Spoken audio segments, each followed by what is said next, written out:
cooling and insulation. Time to get ready for cold weather and schedule your heating system check. Get not just your heating system, but your entire HVAC system checked for $19 a month with the Preferred Partner Plan. Visit aircomfortservice.com. Annie Fry, Ryan Wiggins, Brad Ray. That's us. That's right. Gotta love this American ride. What do you want from me? I'm not America's sweetheart. For goodness sake, kid. Keep your voice down. Your father's listening to the radio. I'm not America's sweetheart. This is the Annie Fry Show on 97.1 FM Talk. Well, it's Thursday, 1 week from Christmas, the last Thursday before Christmas. See how we get to do that every day now? To me, it's the most joyous time of year to be able to say that every day. Isn't the lead up to Christmas almost better than Christmas? Yeah, it is. I hate to say that. You tell a story on our Christmas special. I don't know if it's still on there, but you did one year, Ryan, about how you would sit in your car like on Christmas night, like you were listening to maybe KZK, and it turned back over from Christmas music, and it made you sad. It does every year. Do you do that to yourself? Do you go sit and listen to KZK on 1201? So once in a while, we'll be out late enough on Christmas that will happen. Yeah. But it usually happens the morning of the 26th. You get in the car, you turn it on. You're like, Oh, it's all over. What song is KZK playing when that happens to you? Probably something by Simply Red.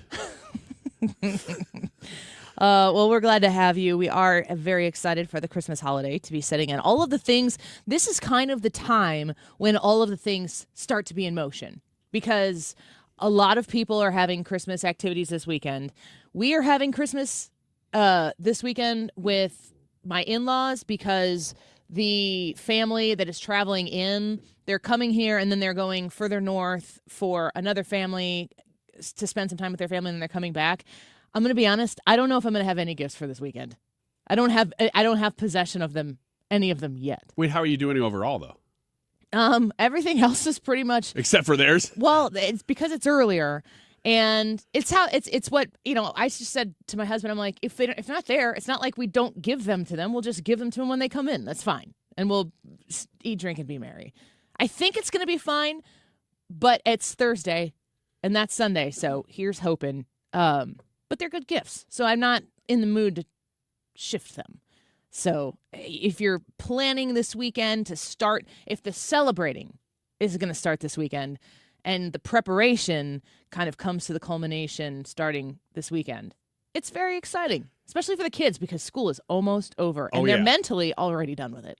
Darn right. One of the best things about this time of year that nobody ever mentions is, yes, you always have a lot on probably the weekends, Christmas Eve, Christmas. But outside of that, if you have days off, they just become nothing. Yes. Unless you're traveling. Now, if you're traveling, that's different. But if you're staying here, those days are so nice because you can look at the clock and it could be 10 o'clock or it could be 4 o'clock and it's the same day. You don't even know that time is passing and these days just go by. Yeah, I want to talk a little bit more about what that looks like for each of us a little bit later in the show or maybe tomorrow on Friday when we'll all be here through Tuesday next week, right? Correct? Yes. So we're gonna get a little more festive with each passing day.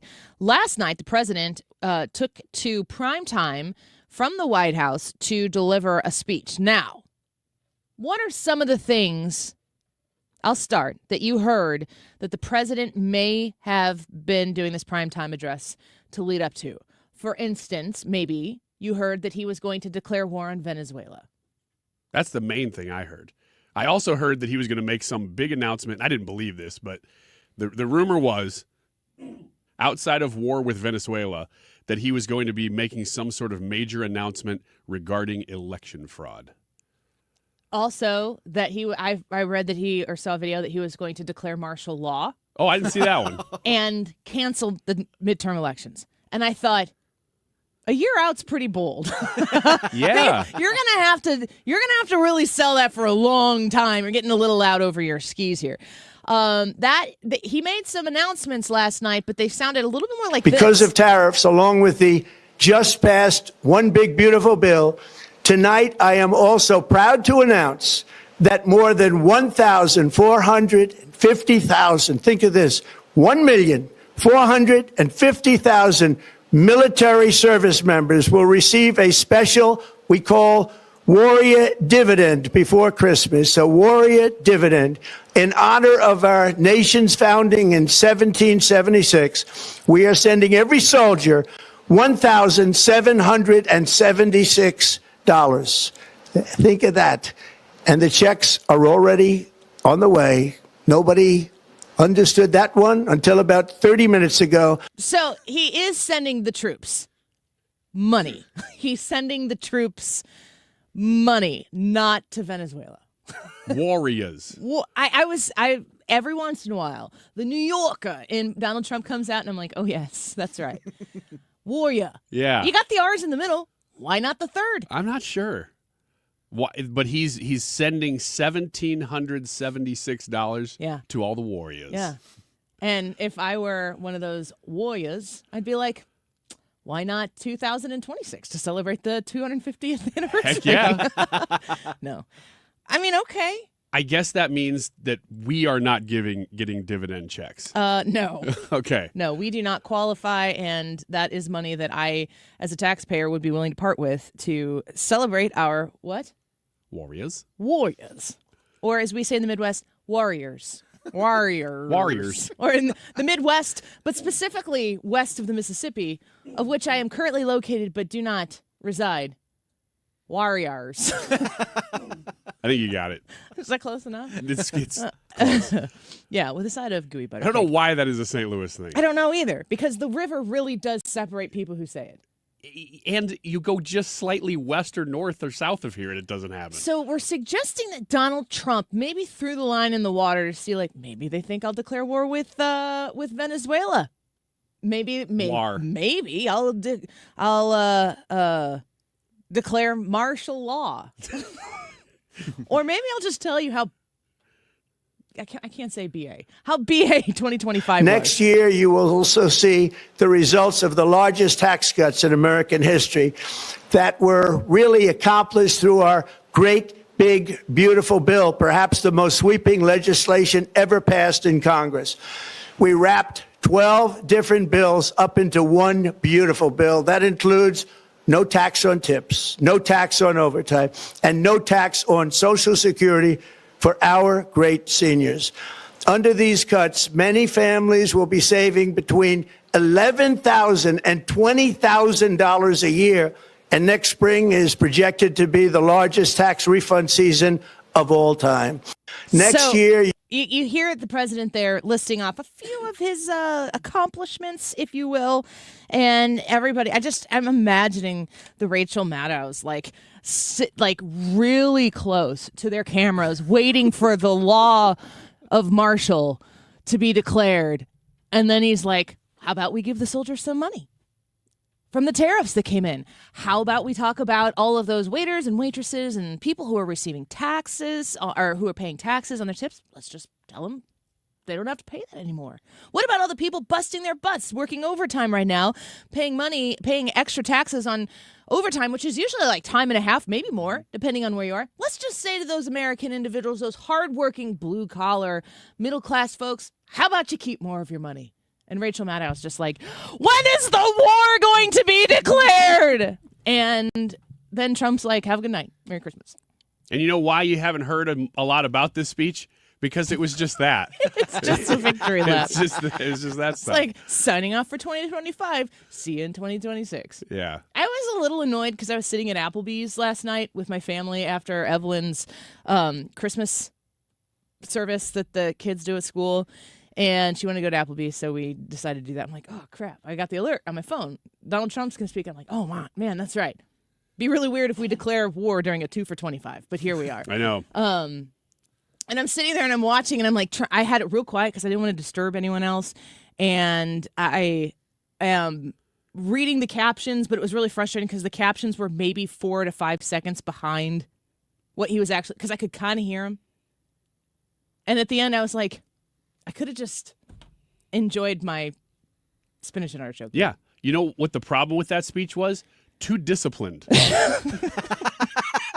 To which we heard Chuck Schumer say at the top of the hour in the Fox News clip that they played. Chuck Schumer said, He gave a list of his accomplishments, and it was only 18 minutes, so it's short. And we kind of chuckled here in the studio, like, okay, Chucky, if you were going to cast a droning, sleep-inducing political opponent in a, I'm not even going to say movie, too high profile, TV series, and you wanted people to not like that party, who cares what party they're for? You'd cast Chuck Schumer. Oh, yeah. You'd be like, that's my guy. Wait, glasses, a little lower, now go. Him and Gretchen Whitmer.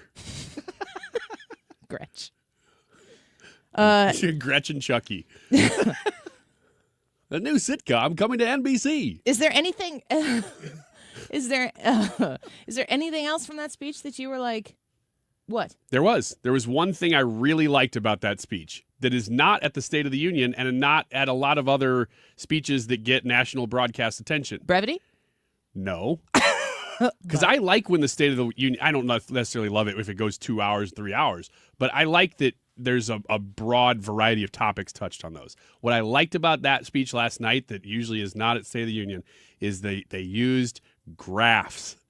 They used lots of graphs in that I wouldn't be speech. surprised at all if that exists in the State of the Union next year. I don't know how they do it, because I know at congressional hearings they have to bring up those big, posters behind them because they can't just broadcast it on the TV. Yeah, Marjorie Taylor Greene put up Hunter Biden in the nude. Yes, they did. It was a Hunter Biden original, though. She didn't take the picture. She just brought the picture. And to a congressional hearing. They always do that, and I like those graphs, but they're much more effective when they come up on the screen. You can see the whole thing. And he did that with a lot of price dropping stuff, and I thought that was great to see. It made his point without, because again, like you're sitting in a restaurant last night watching it.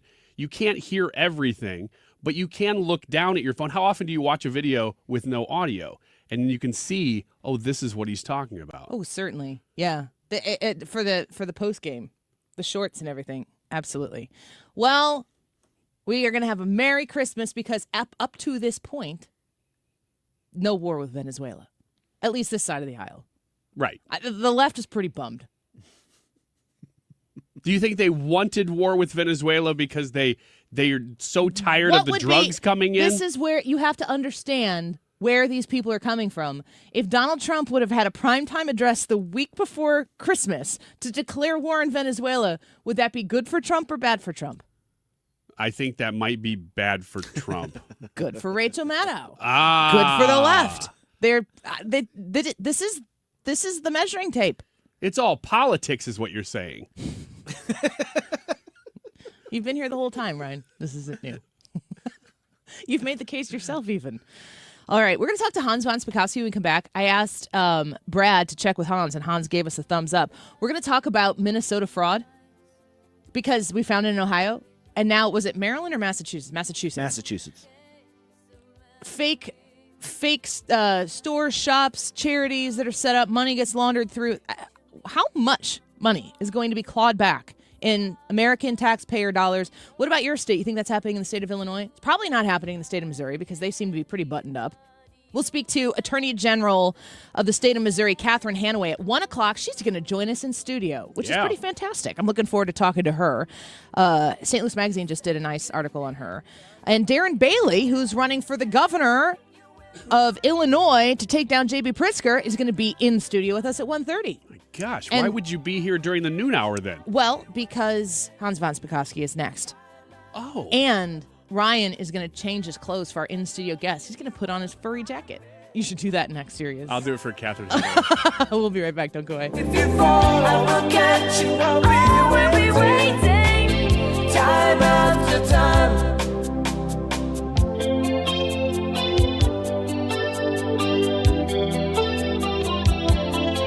Stewart's American Mortgage. Call Stewie. He is the guy. You've been looking for this guy. And also, let me add, too, that when you call Stewie for a bagel loan, which is a mortgage, and you're interested in what he has to say or what he knows or how he can help you, but you're not 100% sure you're, ready to do that, that's fine. You just tell him that. Say, Annie said something about a bagel loan, no closing costs. No closing costs, $0 in closing costs to get a new mortgage or to refinance your current one. Even if you want to take cash out, Bagel Loan can help you qualify for that. Talk to him about the situation. He's definitely at the forefront of what the market is doing. If, sometimes the Fed lowers rates and for whatever strange reason, mortgage rates goes up. He's not going to want to lock you in when it's not what's best for you, but he will be ready to do it the moment it's best for you. But you got to start the conversation first. Call Stewie and talk to him about a bagel loan, a mortgage that you can close with $0 in closing costs on new purchases as well as refinances. 314-324-4440. That's 314-324-4440. Google the bagel loan, NMLS number 226715. Renewal by Andersen wants to know, are you still battling cold drafts? Have your windows iced up again? And with utility costs surging, are you worried about what you're paying every month? Many are, and you're right. Because the truth is, you may already be paying for new windows and money lost in energy escaping your home. And here's the thing, you don't want to do this project twice. Renewal by Andersen spends every day replacing bad technology and poor installation of windows and doors that simply don't stand the test of time. But you can afford the best. America's most trusted window replacement company. Call 877-WINDOWS or visit rbastl.com to learn about our December savings event happening now. That's 877-WINDOWS or rbastl.com. Renewal by Andersen.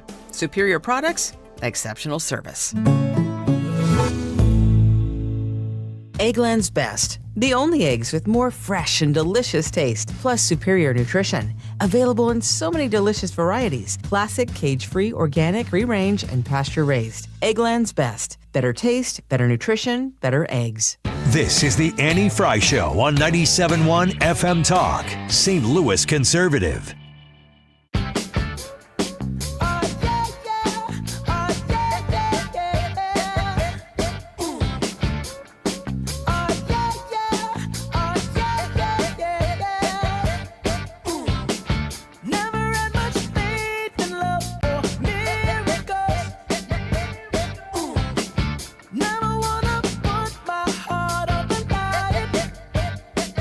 Last 3 years, 87 people have been charged, 61 convicted, most of Somali descent.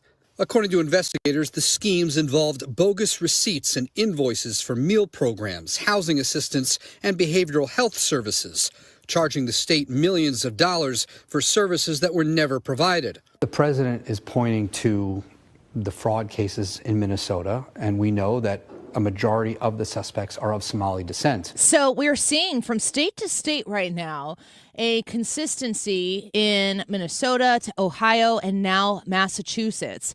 There is a high rate of fraud, money coming in to fake entities being redistributed and making certain people wealthy. And a lot of times right now they're noticing it's in the Somali community. I also saw a statistic that said that 89% of these communities are on some sort of state aid, or federal aid or whatever. That's a pretty enormous amount.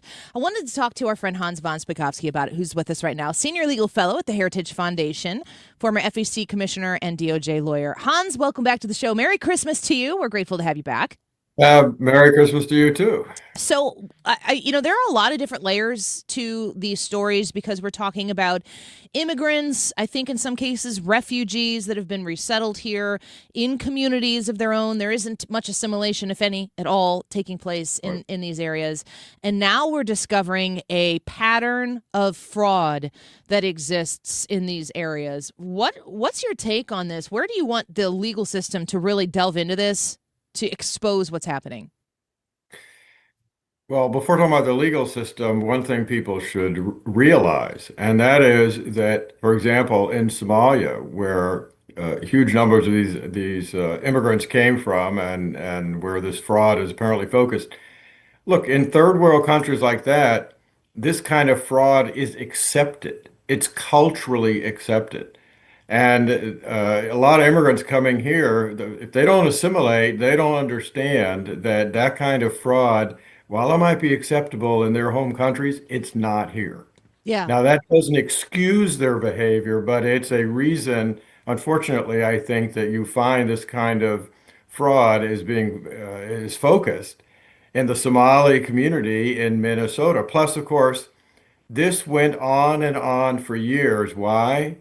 Because when actual workers inside the social services the department of the state tried to tell the governor about it or their supervisors, um, they were retaliated against. Nobody wanted to know about this. Now, why would that be? Well, the Somali community has become a big political powerhouse in Minnesota. Now we hear the same thing was happening, potentially happening in Ohio. People have just been indicted in Massachusetts too. There needs to not only be criminal prosecutions, frankly, there need to be massive audits, not just by state auditors in all of these states, but the Office of the Comptroller of the Treasury, that's in the U.S. government, also needs to get involved in doing intensive audits of this. This is the largest fraud I think ever uncovered involving federal funds. Wow, it's the magnitude is huge, and I'm sure that Minnesota, Ohio, and Massachusetts, that's probably not the only places that this Right. type of pattern is being implemented and the defrauding of the American taxpayer is happening. You're talking about the cultural assimilation that isn't happening, that this is par for the course where these individuals have immigrated from or become refugees from. Is that our fault for bringing these people in and not integrating them into our culture? Like, what is the appropriate American way to bring people in who understand differently how things go? Like, what is the constitutional American way to have these people come here Look, and assimilate?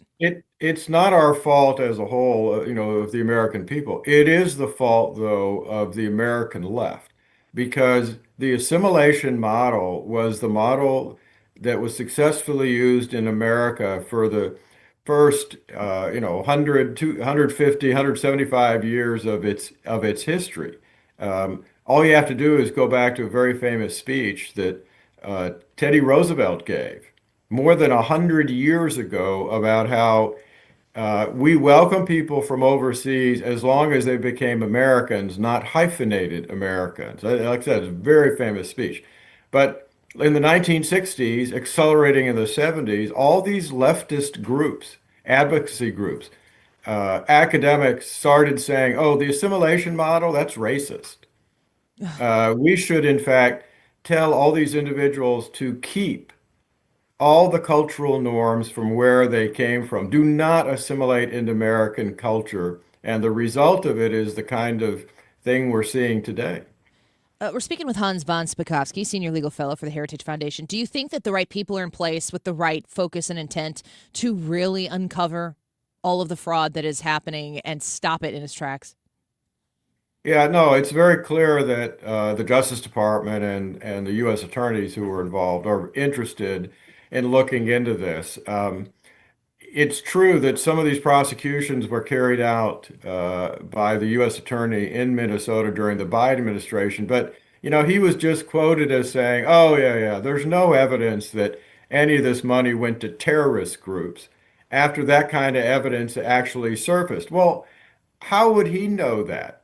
The evidence indicates that large amounts of federal funds were wired overseas to banks in Africa and China, where this former U.S. attorney, they have no way of knowing. Once the money got to those Chinese banks, those African banks, we have no way of knowing who it was then distributed to. So for him to come out and say that is him trying to cover the Biden administration instead of saying, we need to do thorough investigations into that particular issue.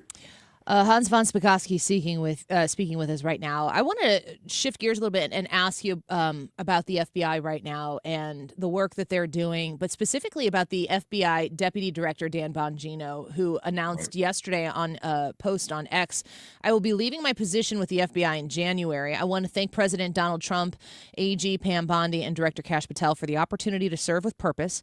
Most importantly, I want to thank you, my fellow Americans, for the privilege to serve you. God bless America and all those who defend her." And all the response, like kind of internally from the president, the administration, everybody's kind of patting him on the back and saying, thank you for serving. Right. There's not a lot of detail out there as to why he's making this move. The president did say he wants to get back behind the microphone. I'm wondering what your thoughts are on this move by Dan Bongino. Well, look, they've already done a lot in the past year. I mean, him and Kash Patel and others cleaning out some of the worst parts of the FBI. But the FBI is a huge organization, and it's pretty clear that Bongino has had a sense of frustration over, I think, some of the resistance they have found inside the FBI. On the other hand, people should realize the average length of time that a political appointee stays in any administration is less than 2 years. Yeah, here it's only going to be about a year, a little bit less than a year. So that's faster than usual. But that kind of turnover happens all the time in administrations. I wish he would stay there longer.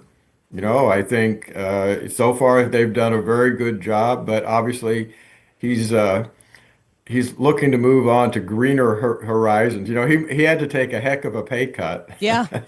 to go from his nationally syndicated radio show to working at the FBI. Hans, do you think that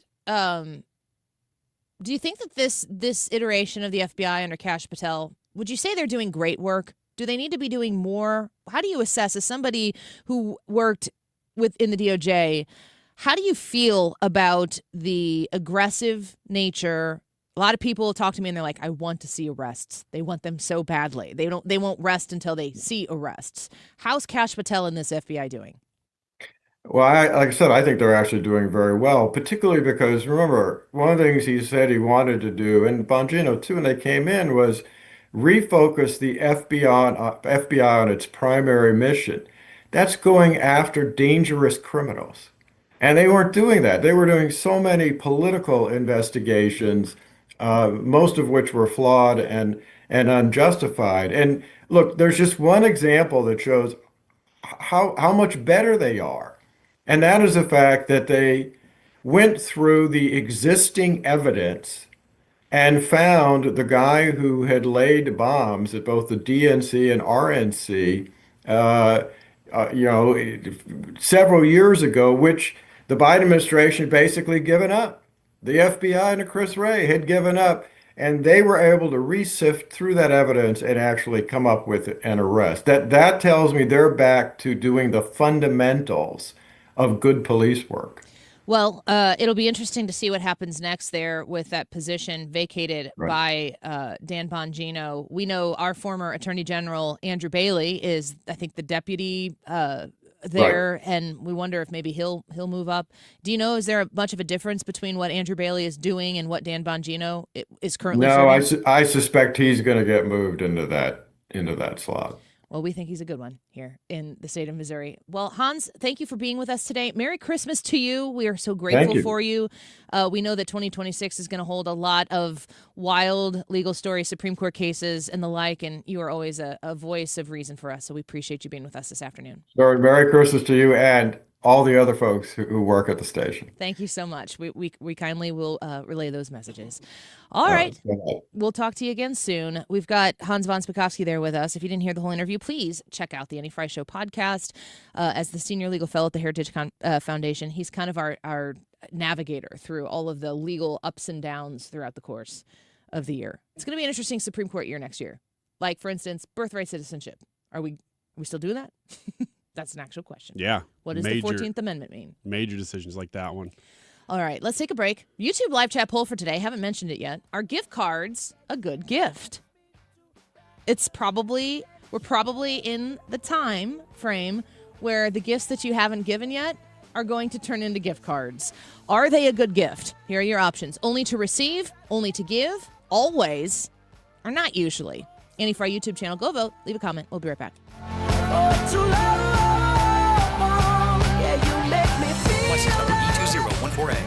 Hey, it's good to see you.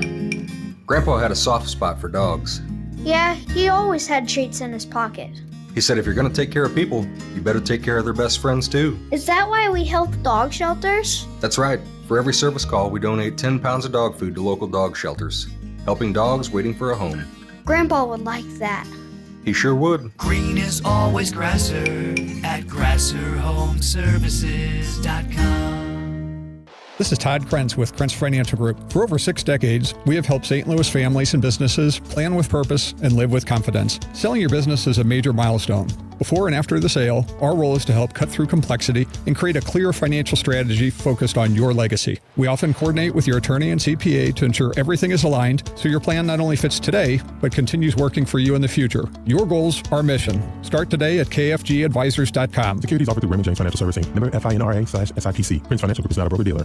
Annie just mentioned it. We're asking you, are gift cards a good gift? Only to receive, only to give. Always or not usually a good gift? Let us know what you think. You can text in today as well, 314-241-9797, as we will be watching the text line, or comment on the stream. As usual, we'll give you the results at the end of the show. It is 12:34. This time check is sponsored by Jerry Kelly Heating, Air Conditioning, Electrical, and Plumbing. It's time for a $98 furnace tune-up. For details and a list of all station contest rules, visit www.971talk.com/rules. From the gateway to the airwaves, 97.1 FM Talk, St. Louis Conservative.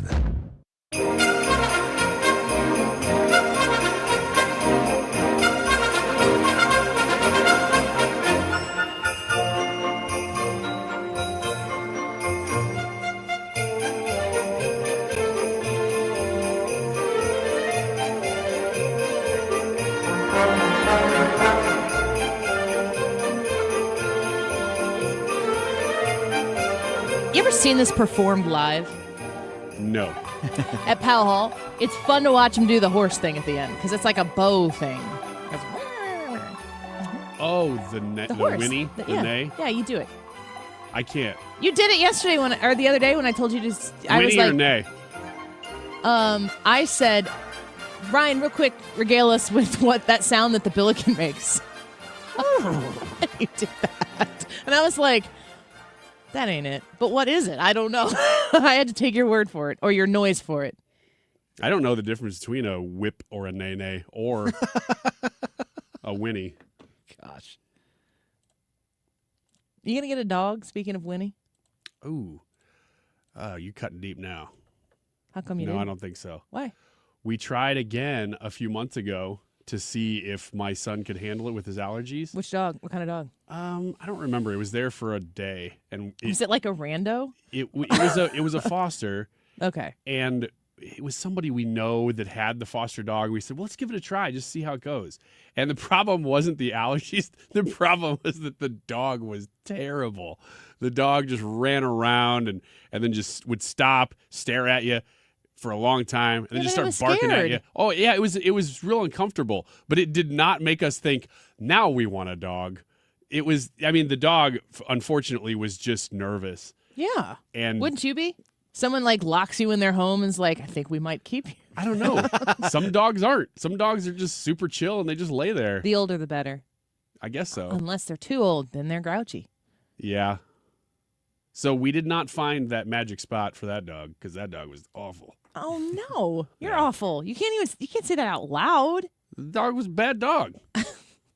Maybe we're bad owners. That's what they say. There are no He's bad loud, dogs, He just was bad hiding owners. from us. He was scared. He was scared, and I felt bad about that. But there was nothing we could do. That's how you do a foster. That's how you try it out. How long did you have him? We were supposed to have him for a full day, and it ended up being a half a day. You did? You bailed that? Oh yeah, it was. Well, because the kids were like, "This is not. We're not in on this." And I'm like, "Do you want me to call the foster now or later?" They're like, "Please call now." How old now." was this pup? I don't know. Probably a middle-aged dog. What kind of dog was it?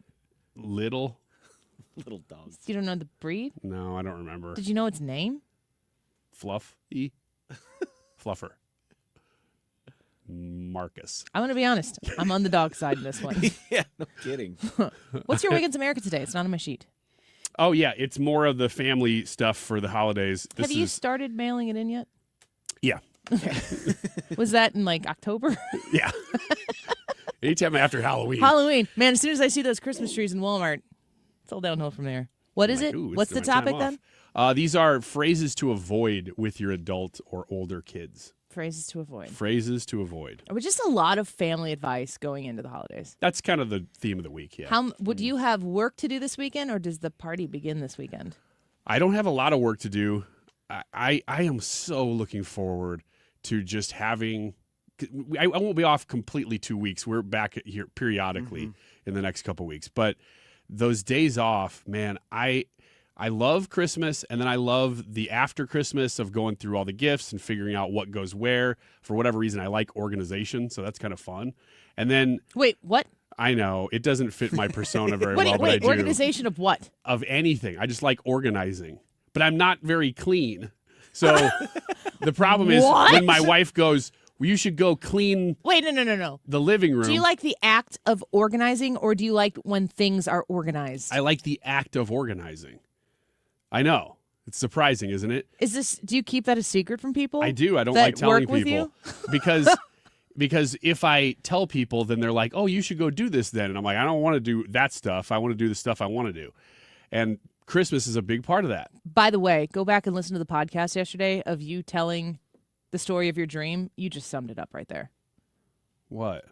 You just want to do what you want to do. Yeah, I just want to. That's all there is. You set off the air like I need help interpreting this dream.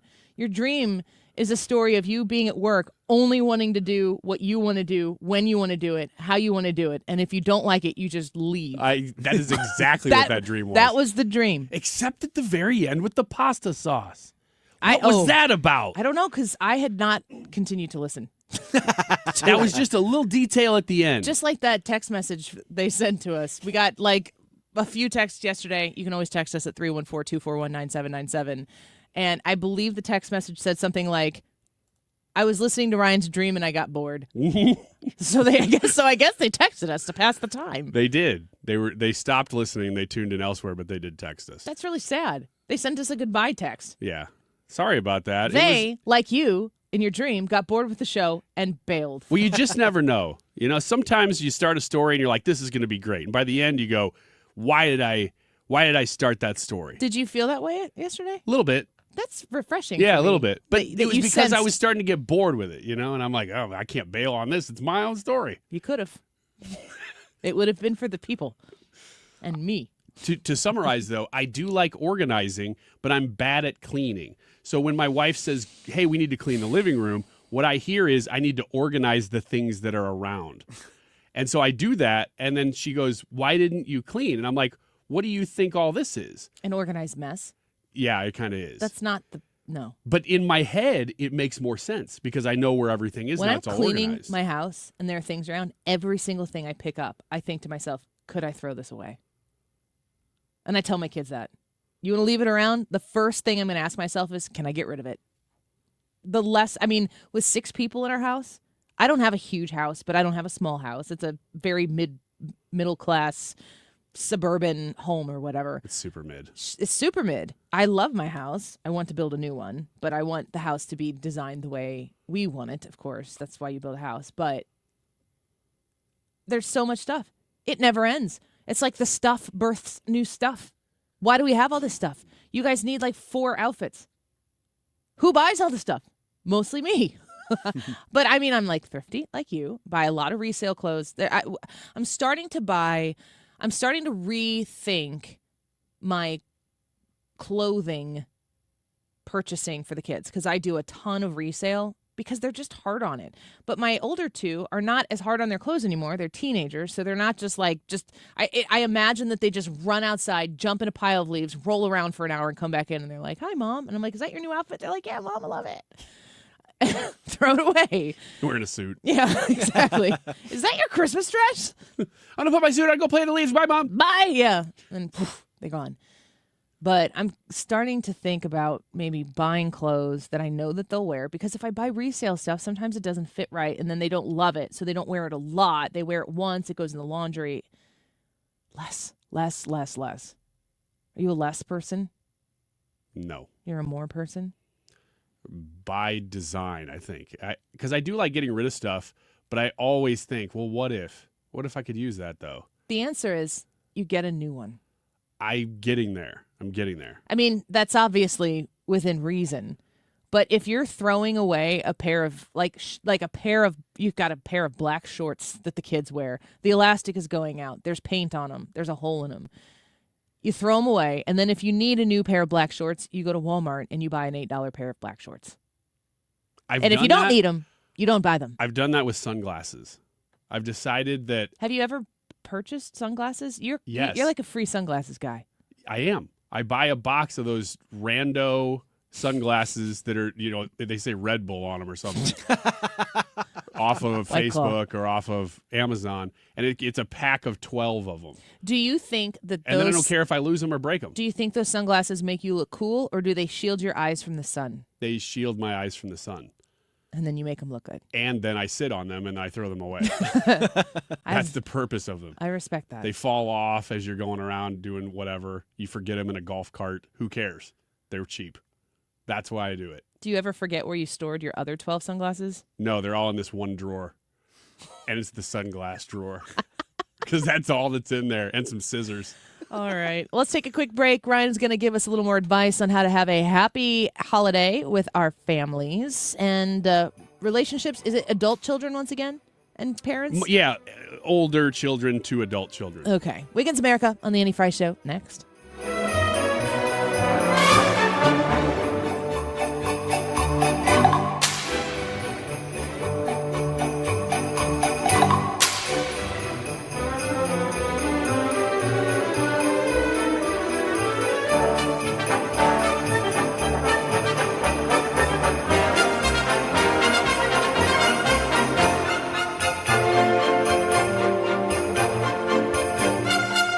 Okay, I was gonna wait for the horse, but we literally do. We literally do have that kind of time.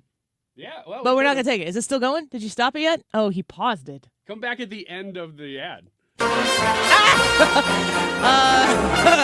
Just see, here comes that. That's good. That sounds kind of like Clydesdales at a ball game to me. Nope. Matt. I'm going to talk about Matt Hayes. Home Shield Foundation Repair, 314-227-9636. Call Matt Hayes for foundation concerns that you have at your home, at your business, and get an expert that is got a lot of experience, also one that you can trust, a local guy, to come look at what you're dealing with and tell you how he can fix it.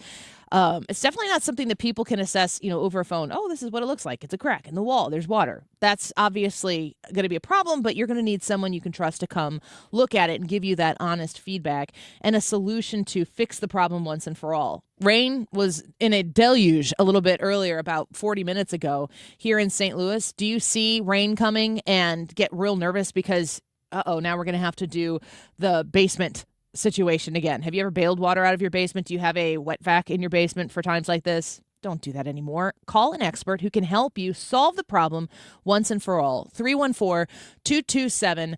314-227-9636. Home Shield Foundation Repair. They're the people to call. You can find them online at homeshieldfoundationrepairs.com. It's time for you to get to know my friends at Lit Cigar Lounge in Chesterfield, where luxury meets comfort. Mark Cox here. They have a great selection of rare bourbons, whiskeys, craft cocktails, anything you like to drink, cold beer, premium hand-rolled cigars from the finest makers in the world, even private lockers that are available if you choose to.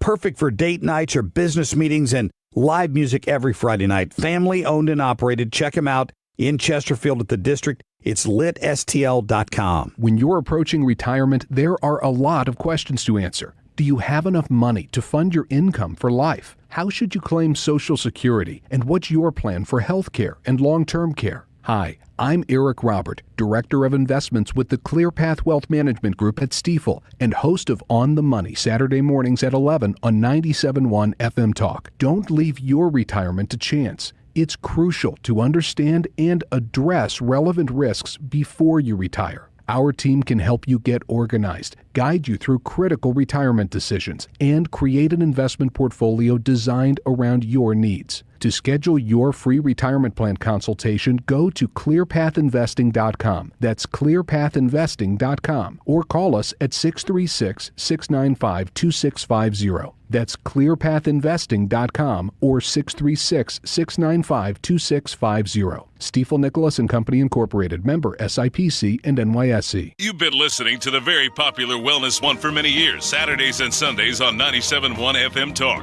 We're happy to share that we've expanded the show to 4 times a week. Yes, 4 times every weekend. Saturday at 10 a.m., Saturday at 8 p.m., Sunday at 9 a.m., and Sunday at 2 p.m. It's the same great show designed to cut through the nonsense and provide you a common sense, science-based strategy for a healthy life. So join TJ and Aaron for Wellness One. Now 4 times a week on 97.1 FM Talk. Ryan Wiggins here from Wiggins America and the Annie Fry Show. One of the best things that's under-celebrated about the holiday season is the time off resetting for the coming year. And boy, do we have a big one ahead. Looking forward to it. Merry Christmas. Live, local, and conservative. It's the Annie Fry Show. 97.1 FM Talk. Wiggins! Oh, by the way, before I get into the topic here, a couple of texts came in. One says, first of all, you're a great interviewer. Is he talking to you or me? I'll just assume it's me, but I think you were the one doing the interview. Well, then I keep telling them they're texting you, Ryan. Well, they're texting. Okay, I'm Maybe a great interviewer. And another person says, I'll bet you $100 that your dog could sleep with deodorant on. These are recurring jokes, by the way. If you don't get them, they've been all week. Ethan's wife, Hannah, told us one thing about Ethan, and that he does not sleep with deodorant on. He can't stand it. And it keeps coming back. Yeah. And it will never go away now. I don't really get it. And the last one is that this person that texted yesterday about being bored during my dream segment said, no, I kept listening yesterday after sending that text. I'm weird like that, which is why I usually like Ryan. You know the word that I appreciate in that sentence the most? Usually? Usually. It's not weird. All right. These are phrases to avoid with your adult children, according to psychologists. Adult or entering adulthood. How about, you should have done it this way? Is that a phrase that you would consciously avoid, Annie Fry? You should have done it this way. Probably because it's too late. It kind of is, isn't it? Yeah. If I'm talking to my kiddo about, like my older kids, about something and it didn't go well, and they're talking to me about it not going well, it's kind of like interviewing my kids. I usually try to ask them questions so that when they answer their own questions, they hear themselves say the thing that I would tell them. Let me go back to the text here. It says, you're a great interviewer. Ryan Wiggins. Thank you if you implied that for me. But I think that you have to make kids think it's their own idea or help them come up, do the critical thinking to get there so that when you're not there to help them, that they're thinking. Some of these go back to age-old questions. These are things that you've heard before that people are apt to say to their kids, but they're saying, it's not. But we can debate them, too. How about this one? When are you going to settle down? When are you going to settle down? Is that okay to ask a kid or an adult kid? Probably the answer to that is probably when you stop asking me. So I wouldn't. I mean, it really depends on the kid. If they're aggressively not settling down because they feel pressure to settle down, then asking them the question is not going to make them want to do it sooner. Also, in that same vein, if they are not settling down because they haven't found the right person yet, but they're looking, I don't think that mom and dad go and get to it is going to make them feel better about themselves for not finding the right person. That's actually the only reason I would put this in that category, is if the pressure has not gotten it there already, nothing you're going to say now is going to cause them to go, oh, mom and dad really made a good suggestion there. I think it's time that I settle down. Yeah. That's not just doesn't work. How about I told you so? I'm not letting go of that one, but it needs to be done in a way where you can kind of say it with a little smirk and a smile, and they already know it's coming. It says not in the really heavy times.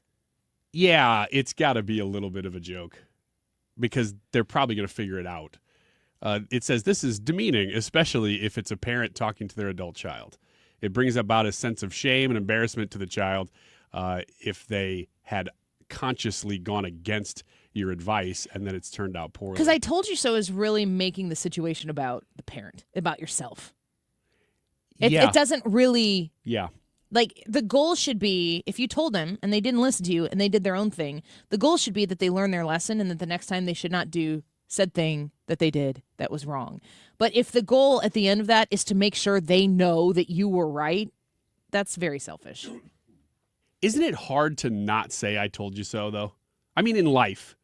Because if you said... I say it with my face a lot more than I say it with my mouth. This is the way you should do things. And then if they go against that, whoever it is, and it goes poorly, you want vindication badly. It isn't about you. I get it. That's why I'm always referring to myself as a scoreboard person.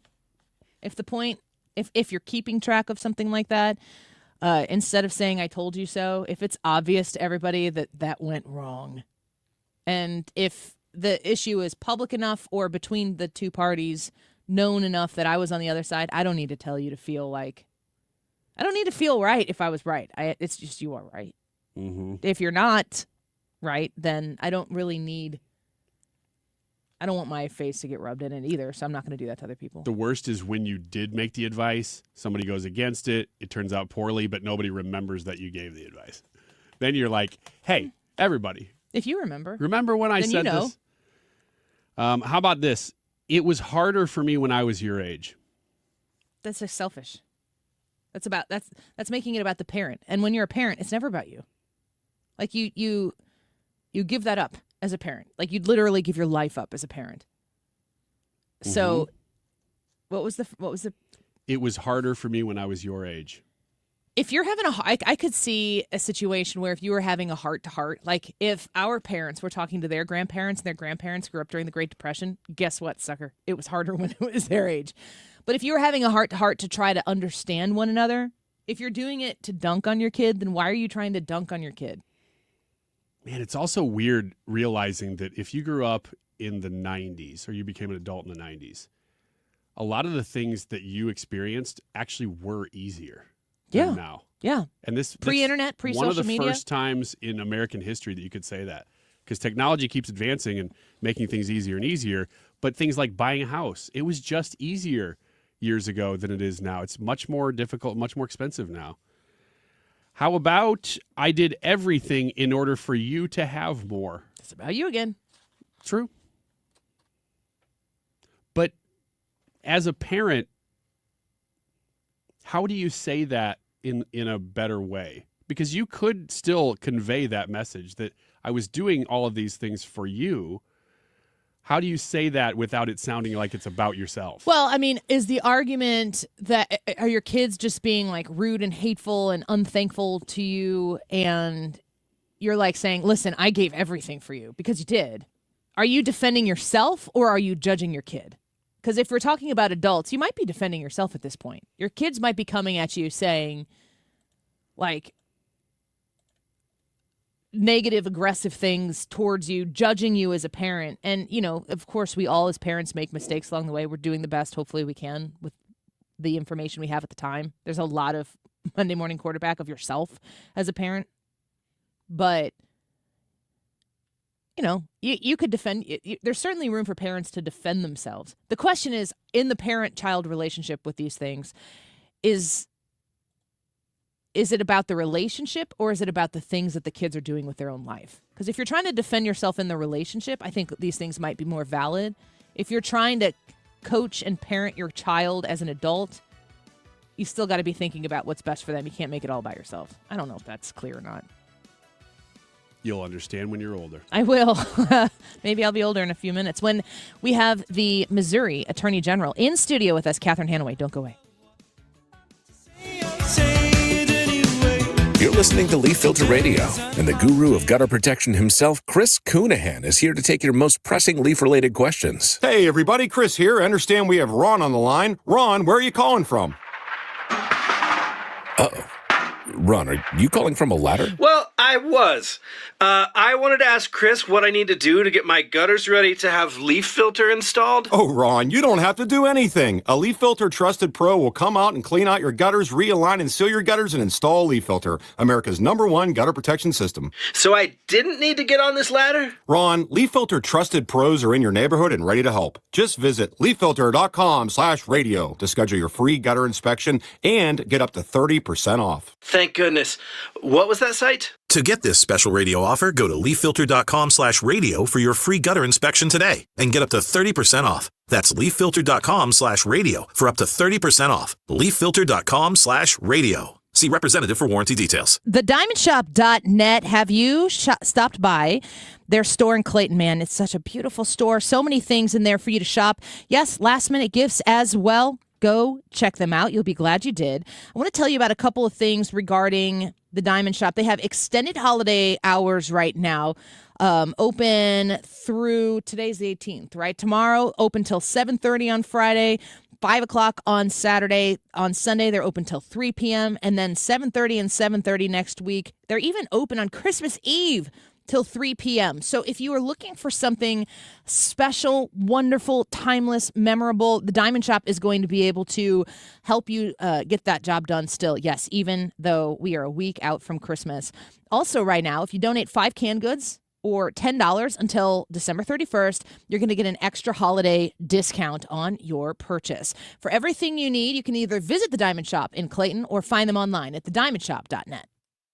We, without hesitation, recommend that anybody work with ThrottleNet. The experience will be as good as it's been for us, for anybody, because you'll get a true partnership and you'll be able to rest easy that you're going to get the service that you need while they're also doing all those things that you don't want to have to think about, that you don't want to have to worry about. They're always doing that in the background for you. Don't wait for your next IT crisis. If your business depends on technology, you need a partner that's got your back. Contact ThrottleNet.com to get a free IT evaluation and see how we can support your IT everything. The team at Ricken Financial want to help you make educated and informed decisions about your retirement strategies. Why not rely on individuals who can optimize your thinking and optimize your plan and optimize all the resources and show you what's all available to be able to make a truly informed decision? Call Ricken Financial today, 314-207-6211, or online at rickenfinancial.com and join us for Kickin' with the Rickens, Sunday at 1 p.m. here on 97.1 FM Talk. Investment advisory products and services made available through Impact Partnership Wealth, LLC, IPW, a registered investment advisor.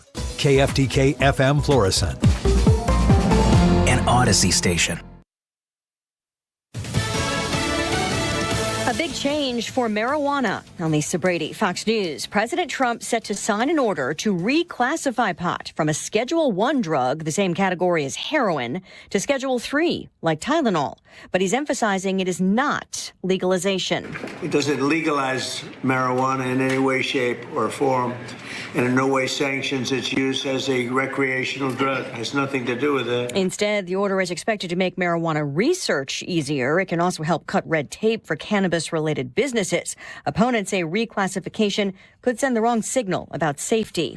A fiery plane crash under investigation in North Carolina at a regional airport in Statesville, north of Charlotte, where a Cessna business jet went down. Approximately 10:15 a.m., we got a report of a corporate jet that crashed off the end of the runway on the east end. Airport manager John Ferguson says the plane was trying to land. A county sheriff says multiple people were killed. Fox's Dana Marie McNichol. Not much is left of the plane that was engulfed in flames. Now, what we do know, according to an FAA registry, the plane is owned by a company tied to semi-retired NASCAR driver Greg Biffle. But no word yet about who was on the plane. Accused assassin Luigi Mangione will have to wait a while for a judge's ruling on evidence. Judge Gregory Caro said he plans to decide in May on evidence prosecutors can present. Luigi Mangione has pleaded not guilty to a charge of murder for the killing of United Healthcare CEO Brian Thompson a year ago. In this state case, Mangione's lawyers want evidence such as a gun and notebook found in his backpack excluded because they say there was no search warrant. Fox's Gernal Scott, the defense has until late January to justify their argument to the court, and then prosecutors will have until March 5th to summarize their position. America is listening to Fox News. Picture this, you're on a date, and then bad breath happens. Confidence gone. Here's the truth. Most gums and mints are just bad breath Band-Aids, but not Zellman's Minty Mouth. The functional breath freshener you swallow. Tiny dual-action capsules with mint on the outside, parsley seed oil inside, clinically tested to fight the toughest offenders, even garlic and onions. It's only available online. Go to Zellmans.com, Zelmins, Zellmans.com, code FRESH for 15% off. Welcome back to Winter Hack Radio, the place for clever hacks to survive the season. Icy driveway? Well, try spreading sand or birdseed to help with traction. Snowy puppy paws? Well, grab a whisk, brush it off, done. Catch COVID-19? Well, just get... Actually, there's no hack for COVID-19. But if you test positive, prescription medications for COVID exist. Ask your doctor if they're right for you. Visit PfizerForAll.com to learn more. Sponsored by Pfizer. Air Comfort Service, heating, cooling, and insulation, weather. Our latest cold front is through. The winds have turned to the northwest, and our temperatures will slowly drop the rest of the day. I think we'll be down to about 45 by the time the sun goes down. Some of the wind gusts, 30, 40 miles per hour. Tonight, partly cloudy, windy, and cold, 21.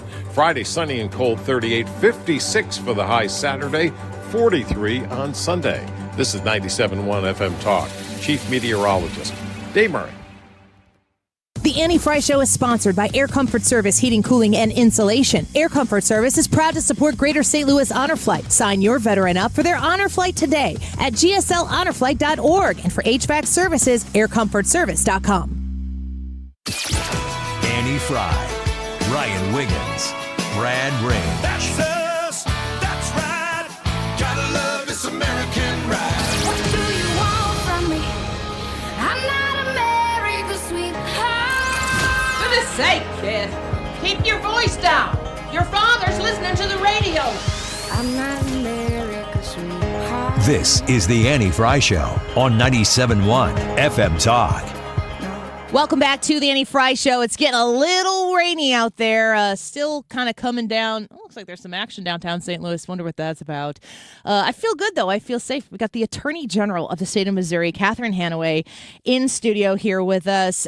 Thanks for coming in and visiting us in the flesh. It's great to see you. It's great to see you. I was at our office in downtown St. Louis, so it was very close by, and the weather's not great. Yeah. But it's good to be here, and I'm wearing a little Christmas sparkle. We love it. Absolutely. Merry Christmas to you and Merry to your Christmas staff. to you. 100 days since Andrew Bailey has gone to the FBI, and you have been appointed, and you've had a very busy 100 days in office. It's been a very busy, and in large part because General Bailey set things up well. I think he's about to get a promotion, too. It sounds like it. Yeah, it does. Yeah. And, it's a great team. People have asked me, what are the big surprises for you since you came into the office? And frankly, two things. One, I'd been U.S. Attorney, so I thought I kind of knew what the job was all about. The big difference is when you're U.S. Attorney, there's still the main Department of Justice looking over your shoulder. Mm-hmm. In this job, the buck stops here. And I like that. You can do more. You can be more nimble. And then the other thing is I was just very pleasantly surprised by the quality of the career people who work for the Attorney General's office. Yeah, this is such a high profile, in my opinion, nationally position. The Attorney General for the state of Missouri.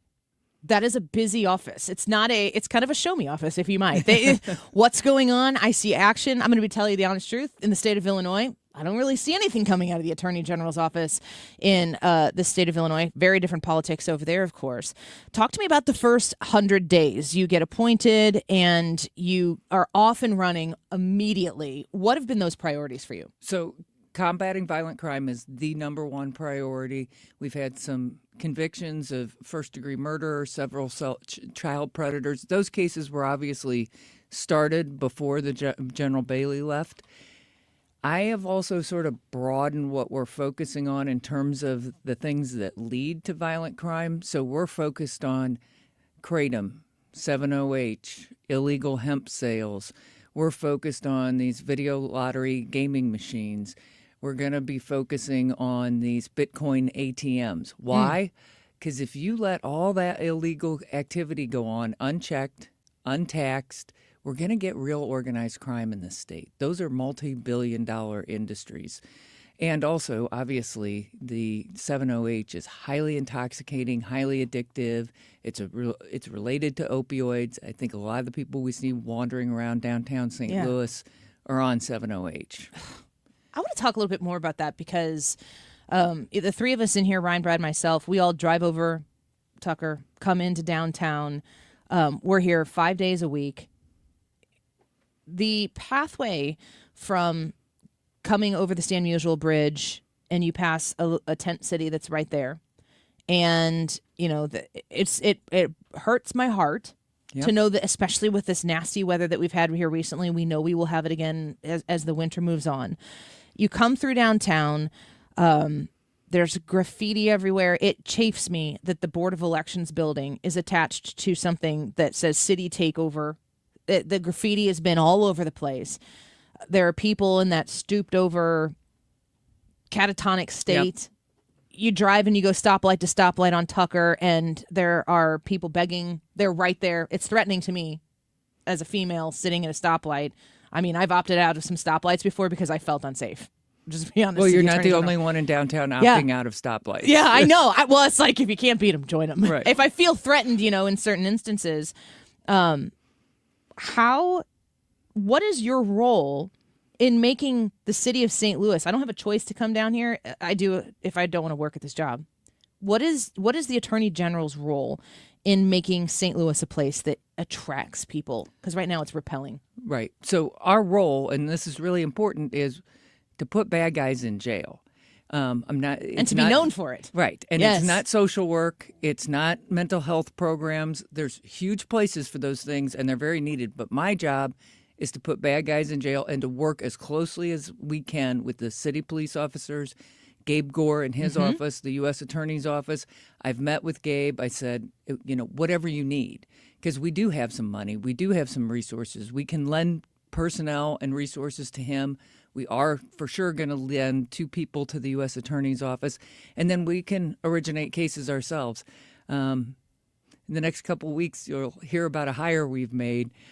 Very aggressive person that we're going to ask just to focus on the city of St. Louis. I think a few people will be surprised by the hire. Well, that's exciting to hear. I think, too, I've heard in this building, positive things about the direction St. Louis has gone under the new mayor compared to the old. Having a mentality that, we do not tolerate crime. We are not going to facilitate a place for crime to exist, room for this type of behavior. It's not acceptable behavior, and we're going to act as such. I guess that takes a partnership on multiple layers of government. But ultimately, the Attorney General to say, no, we're going to put you in jail. Yeah, no, it is a partnership, and I'm so glad you said that, because I think we have a moment with this governor who is incredible, the mayor who's a huge improvement, no more Kim Gardner. Now we have Gabe Gore, the U.S. Attorney's guy named Tom Albus. He's fantastic. Eric Schmidt got us another 25 FBI agents. All the momentum's going the right way. But now we got to see it through. And there's going to be people who say, well, you're putting too many people in jail and you won't incarcerate your way out of this problem and all those things. No, the first thing we have to do is clean up the streets and put the bad guys in jail so that the good guys can come back. Amen to that. Oh, I love to hear that. You're listening to Missouri Attorney General Catherine Hanaway, who's visiting us here in studio in downtown St. Louis. I want to give you the opportunity to talk a little bit about the revelation, the developments with Pornhub here in the state of Missouri. Talk to me about what you guys in your office have been able to do. Well, it just kind of almost makes me laugh, because all we did was require that when you go on a pornographic website that you show that you're 18 years old. And that was so onerous to Pornhub that they pulled out of the state completely. It really does make you think, well, who were they targeting as customers? If just being an adult makes it not profitable for them to do business here. Whoa, that's scary, and I'm glad they're gone. So what is that? I'm not really super up on the Pornhub environment. So if in Missouri, I assume when you log on the website is it from a Missouri IP address or something? Yes. You're saying they have to put in their birth date or something like that. Yeah. I've had to do that for gun stores in the state of Illinois. Well, I have this terrible habit of smoking cigars. If you order those online, you have to put in that too. There you go. Are others? Do they not have to do that anywhere else? Apparently, no other states are doing it yet, but I think many will follow. Then they have to do it, right? Yeah. So does that mean that you cannot access Pornhub from a Missouri IP address? Well, not without putting your birth date in, and it isn't. I mean, we talked about even more strict requirements like, photo ID, something like that. This is really just typing in your birth date. Yeah.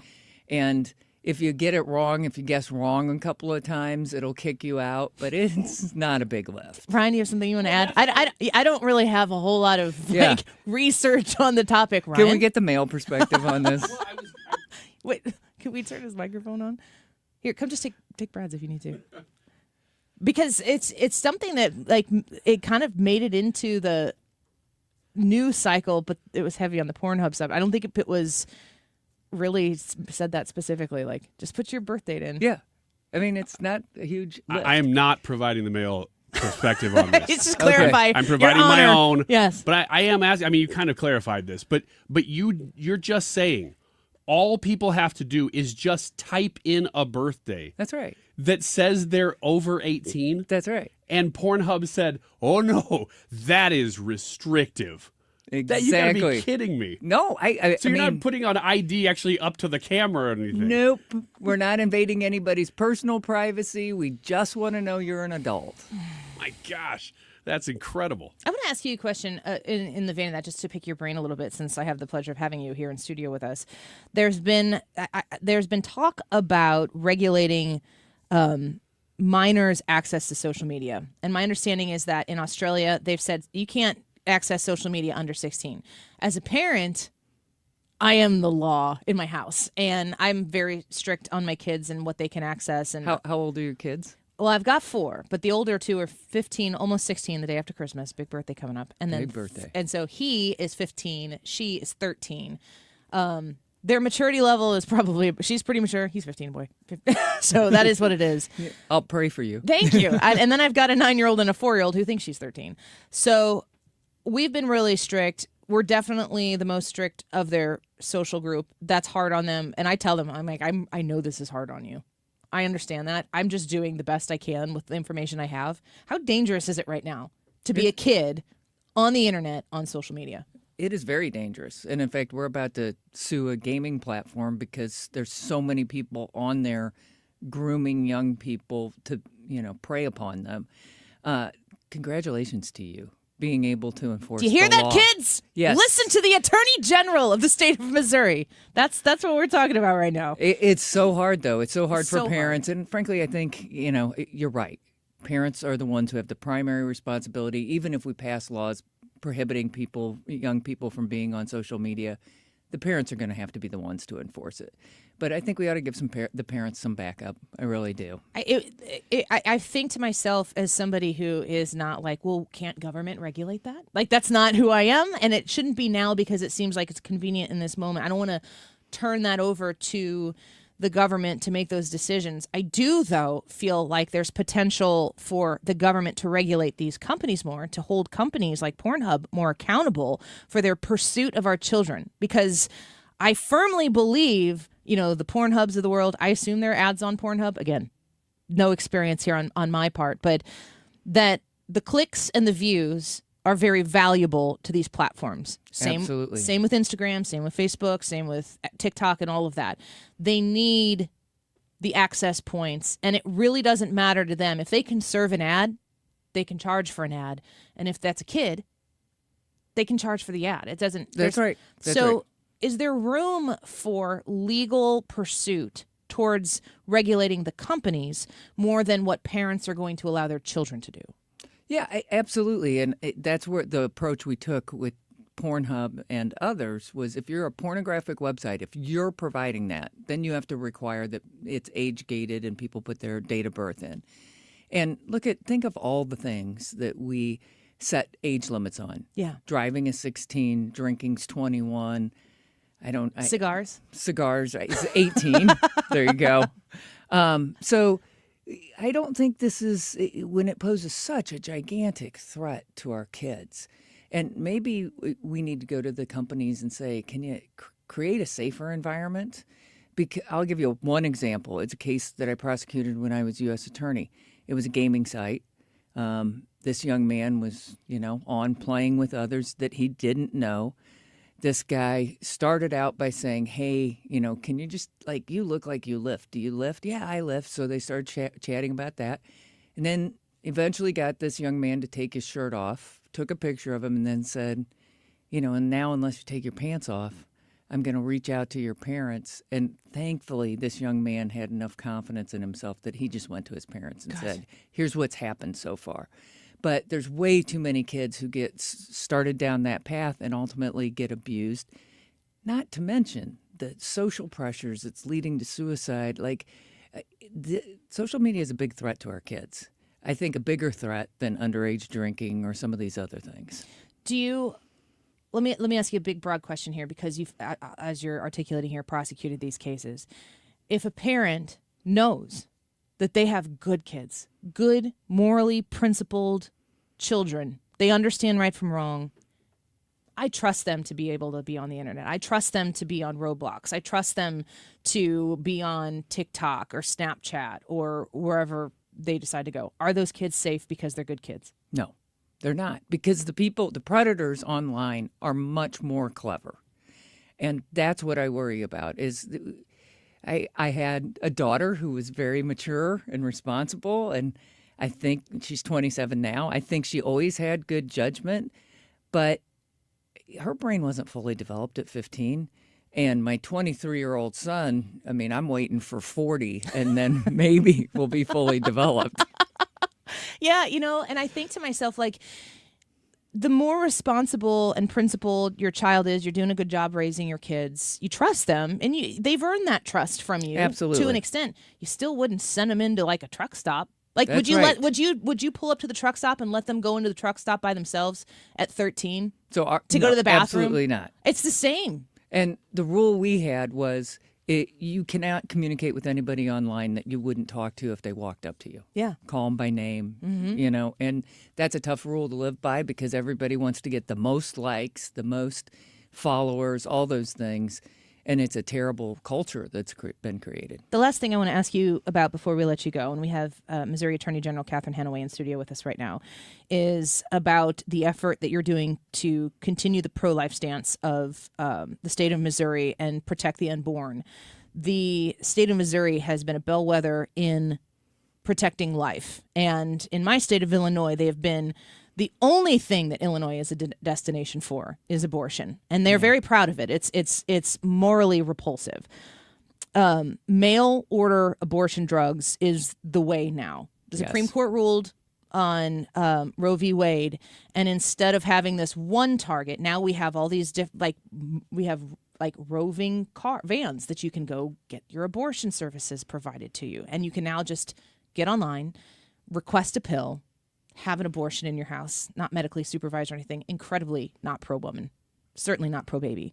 Talk to me about what you're doing right now with these mail order abortion drugs. So we have filed lawsuits on the generic drugs to go back to force the government to go back to requiring that a doctor be involved in the care and treatment of a woman who is using methopristone, which is the abortion drug, and that women not do it in an unsupervised fashion, just ordering it through the mail, because 1 in 25 women who uses this medication without supervision is ending up in the hospital. It's a real threat to women. This is about providing them better health care. I'm very pro-life. We're fighting on many fronts. We're fighting for good ballot language for the new Amendment 3 that's going to be on the ballot next year. And we're litigating right now all of the Missouri laws that were on the books that Amendment 3, the old one, claimed to repeal. We won on parental consent. So you will still have to have parental consent in Missouri if you're a minor to have an abortion. Well, keep fighting with the good moral standing, constitutional standing as well that you have on these issues. These are so encouraging to see a state fight the way Missouri has been fighting. And again, 100 days in, Catherine Hanaway gets appointed, and it was like there was no stoppage. So it's a pleasure to have you here and to see the work that you're doing. Commend you on that, but encourage you to keep going, especially for the parents out there who are trying to protect their kids. And I just have to say, Josh Hawley, Eric Schmidt, Andrew Bailey, phenomenal AGs, and that's a big part of why I was able to hit the ground running. Yeah. That and the great career people in the office. Amen. Well, Merry Christmas to you. Merry Christmas. And to the people in the office and your staff. It's a pleasure to have you in studio. Please come back. Thanks, Annie. We'd love to have you. You're listening to Attorney General Catherine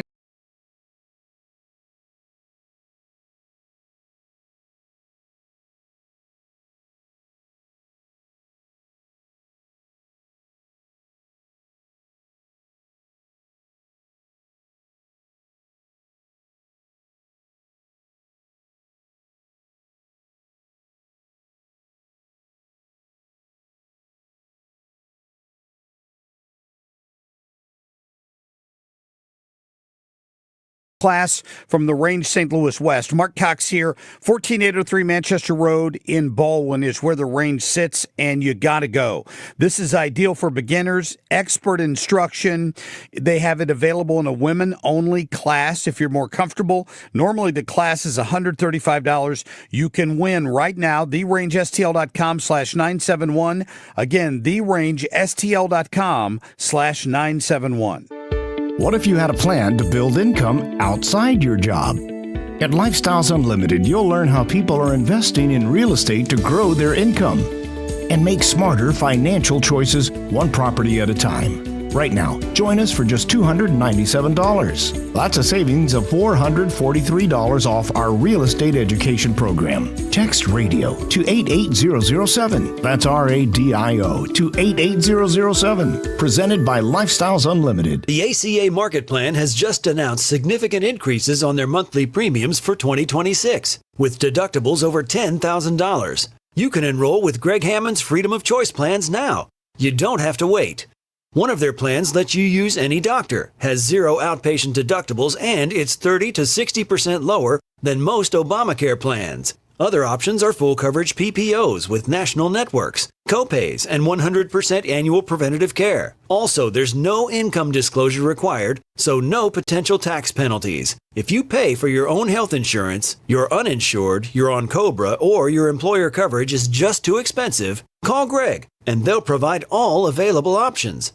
Call 314-794-7784. That's 314-794-7784. Or go to greghammonds.com. That's greghammonds.com. He can custom design a plan managed and chosen by you, not the government. Michael's Flooring Outlet online at igotfloor.com. Shop for flooring with members of the 97.1 family. When you go to igotfloor.com, you're going to be able to learn everything you need to know before you go shopping in store. You can always go in store and just ask the amazing customer sales staff that they have there about what they have to offer. Tell them what you're looking for, and they'll know when you go in there and you say, oh, I heard about him on the Annie Fry Show, that you're looking for value and quality without having to sacrifice one for the other. That's why people shop at Michael's Flooring Outlet. With like 30 plus years of experience being a family owned and operated business here in the St. Louis area, Michael's Flooring Outlet is ready to meet the challenge of your needs commercially,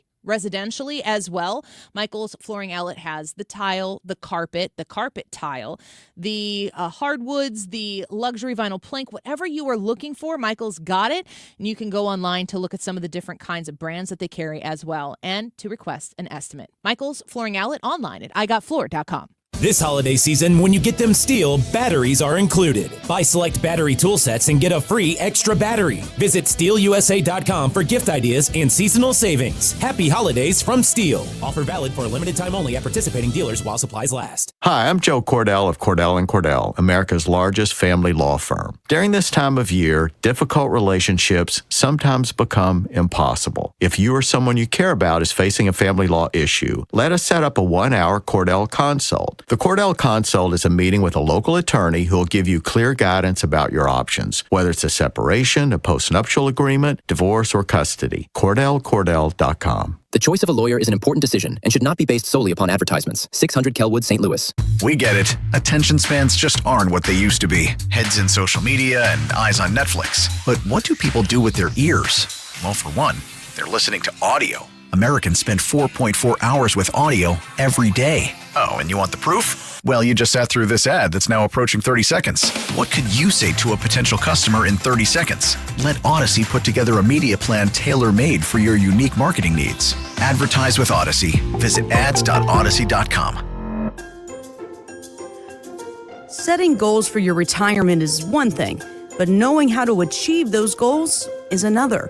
For tips on building a better nest egg, listen to the All Financial Hour with Steve All. Let's sit down and talk about your questions, because I think that's the most important thing that it is out there. It's what questions do you have? Saturday mornings at 6 or Saturday afternoon at 4, right here on 97.1 FM Talk.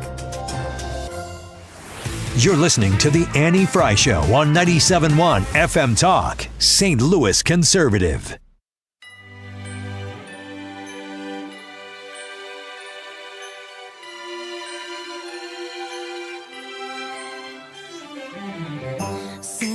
tell me if you're really there.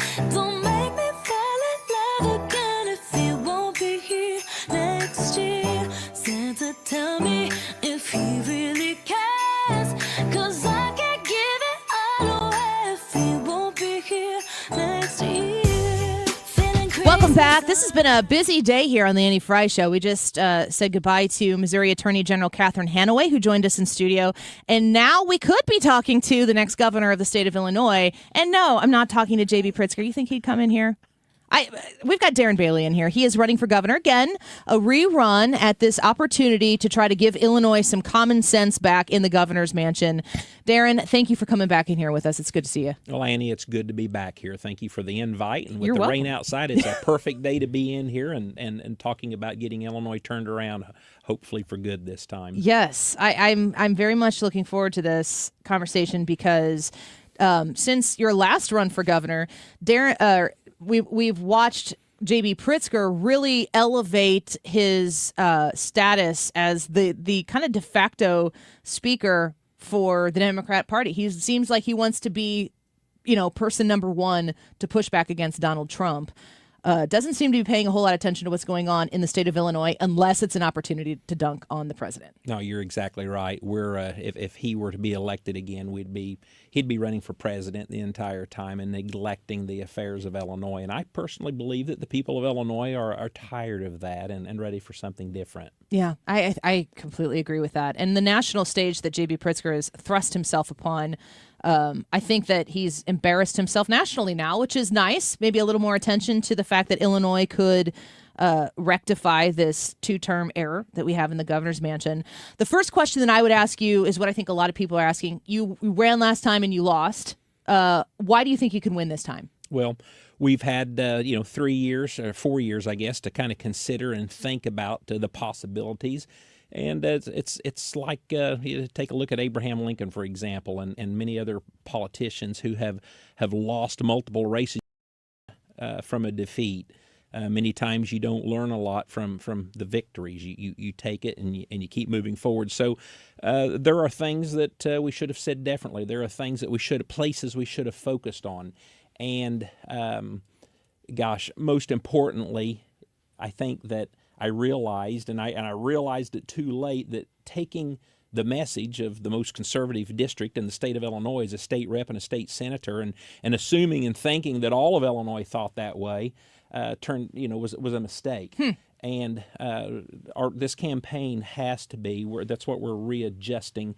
It's got to be. We've got to focus on the 80% that we all agree on, because it's going to be difficult enough, working in the climate at Springfield to get anything done. But I really believe that the property taxes are pushing families out. We're spending more on property taxes than people are spending on their mortgages. The families can't afford to pay their energy bills, to put food on the table, to put gas in their tanks.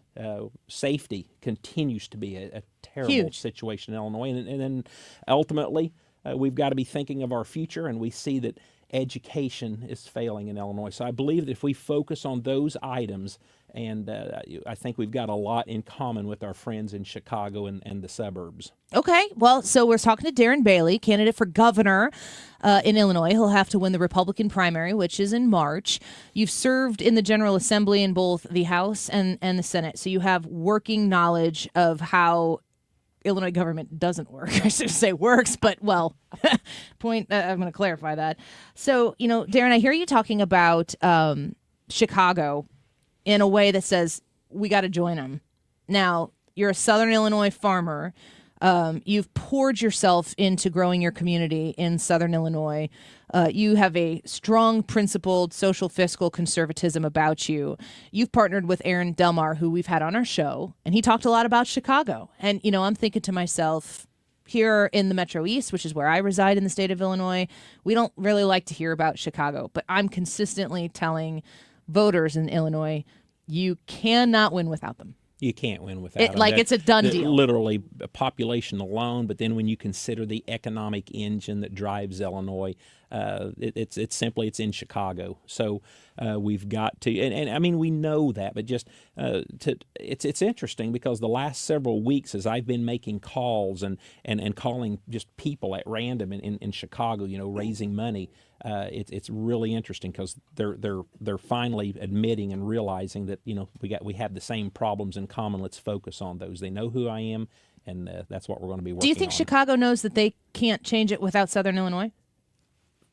That's the message that I've got to bring to them. Yeah, because it's going to be a two-way street, but right. We have our work to do here in Southern Illinois as well. Yes, we do. Well, I was going to ask you the inverse question, Mr. Bailey. If we need Chicago to win, to have a Republican governor, how much do you need downstate? Because it seems like you need a lot of turnout from downstate too. And then, man, there is so much news coming out about resources being siphoned off from downstate going now to Chicago, even more than before. Right. The transportation is specifically what I'm referring to.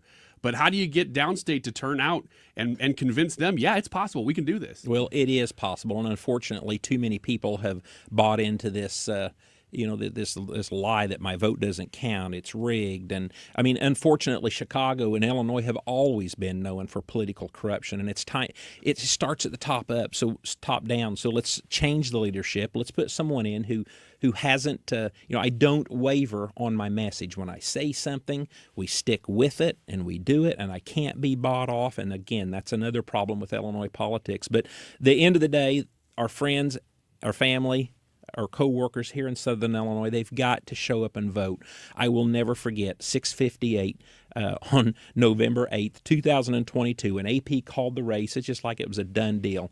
And Cindy and I, we would not believe it. And then we were able to get AP representatives on the phone about 20 minutes later, and they said, there's no turnout. You're going to have about a 40% turnout across the state. Turned out to be about a 43% turnout.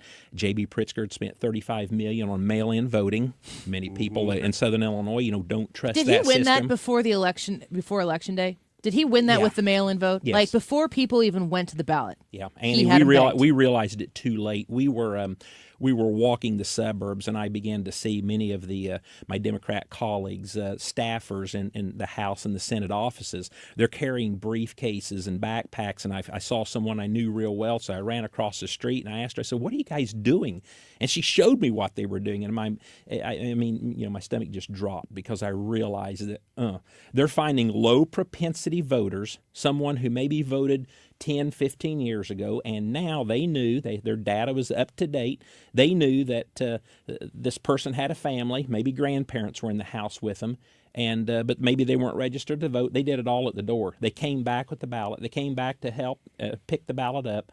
It was crazy. And Are we going to do that? We have got it takes a lot of funding to do it, but with the grassroots movement across the state that we have, we can do that. It's going to take a lot of sacrifice. If the Republican county groups would get our act together and put precinct committee people to work, we can do that. We can do that with limited funding, but that's the only way we're going to win. We have to get a 60% turnout. And I thought that in 2022, after the after the COVID lockdowns, taxes continued to go up. I thought there was just enough ambition and reason for people to want to vote for change, but they just didn't show up. If we can emulate what took place in 24, if we can emulate that, there's reason to believe, because of the frustration in Cook County, that maybe your typical Democrat will show up to vote, however they normally vote. But history shows that sometimes if they leave that top box unchecked, there is a pathway. He's not popular with anybody, is he?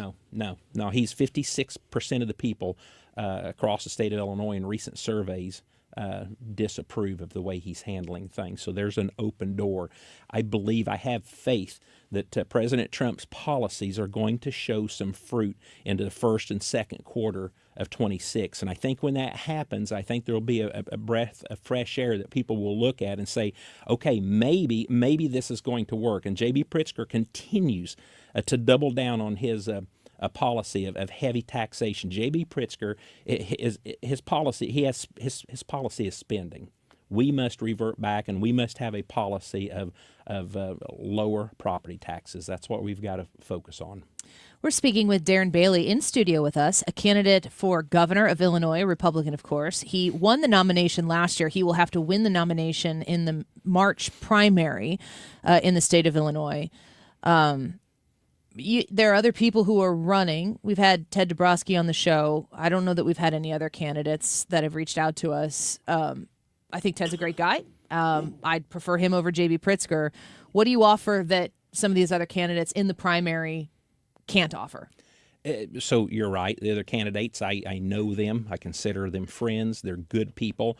But the experience and concern that I have with the fear of Illinois politics is to get, to roll with the tide, to get pulled, let's take a look at Governor Rauner and what happened there. We had someone that we thought was going to bring change, and he failed because we didn't know who that person was. Yeah.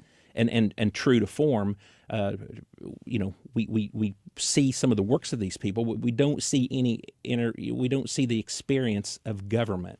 And to your point earlier, the experience that I have working in the State House, the experience that I have working with a statewide grassroots organization, the experience that I have already being in Chicago and now realizing and learning what we must do to change.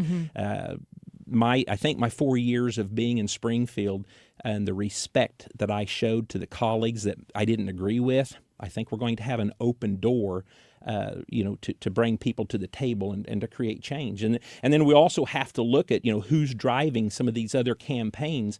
And I think that when we do that, we see people who aren't going to bring any change, but are going to put up walls, and it's going to be difficult to have a better Illinois in the future. So if Darren Bailey wins the primary in March and then wins the governorship in November of 2026, maybe you bring a few House Republicans along with you, maybe a few Republican senators in the General Assembly. You're still going to have a lot of Democrats. We are. You're not going there. Like, I'm stressing this to the moderate voters out there who are sick of the way that the state is going, but you're like, God, I don't really know about a Republican, especially a conservative, downstater, farmer Republican. You are going to be limited. You can't, like, whatever the most scary social conservative ideation that a moderate voter out there who hates paying ridiculously high taxes that don't get you anything to show for it, you wouldn't, if you had the will and the desire to do it, you would never be able to get that scary, super social conservative agenda through Springfield the way it's going to be set up. You're all right, and that's why we can't focus on that. There can be no agendas, period, except the agenda of the people, which is lower taxes, safer streets, and better education. That's the 80% that I've got 8 months. That's pretty simple. That's straightforward. I've got 8 months to show and prove the people, especially in Cook County and the Collar counties, that, guys, I get it. Okay, you know who I am before, but I get it. I learned. Let's focus. It's going to take, to your point, just focusing on those 3 simple agendas. That's going to take time enough, because under JB's leadership, the state budget has grown over 40%. That's well over double inflation. I mean, it's ridiculous. So, we see that recently they found $1.5 billion to throw at, no accountability, just throwing money at Chicago transportation. $2.5 billion giving people illegally here free health care, free housing, free education, free food.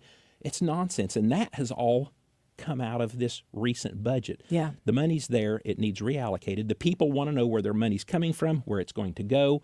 I think that's why I've been able to come to this position, is because, not that I'm the best orator or communicator, but I'm not afraid to get on screen and tell people it can be better, and this is why it can be better, and that's what we're going to be doing. Well, it sounds like we're speaking to a bit of a refined Darren Bailey, some lessons learned, but still principled, which is what I always appreciate and respect about you. Do you mind sticking with us to the top of the hour? We've got a little extra time. I would love to. I will Thank make you. it for you here in studio with us, Darren Bailey. I would like to take questions, too, from the listeners. If you want to join us on the Annie Fry YouTube channel, you can comment there. And Ryan, you want to monitor some texts as well? Okay, never mind. We can't do that. He's We'll get Ethan to do it. If you want to text us at 314-241-9797, that's 314-241-9797. Send us some text so that we can get your thoughts in here as well. You're listening to Darren Bailey in studio here with us on the Annie Fry Show. He's a candidate for governor of Illinois. Let us know what you want to know from Darren, and we'll ask some more questions when we come back. Don't go away.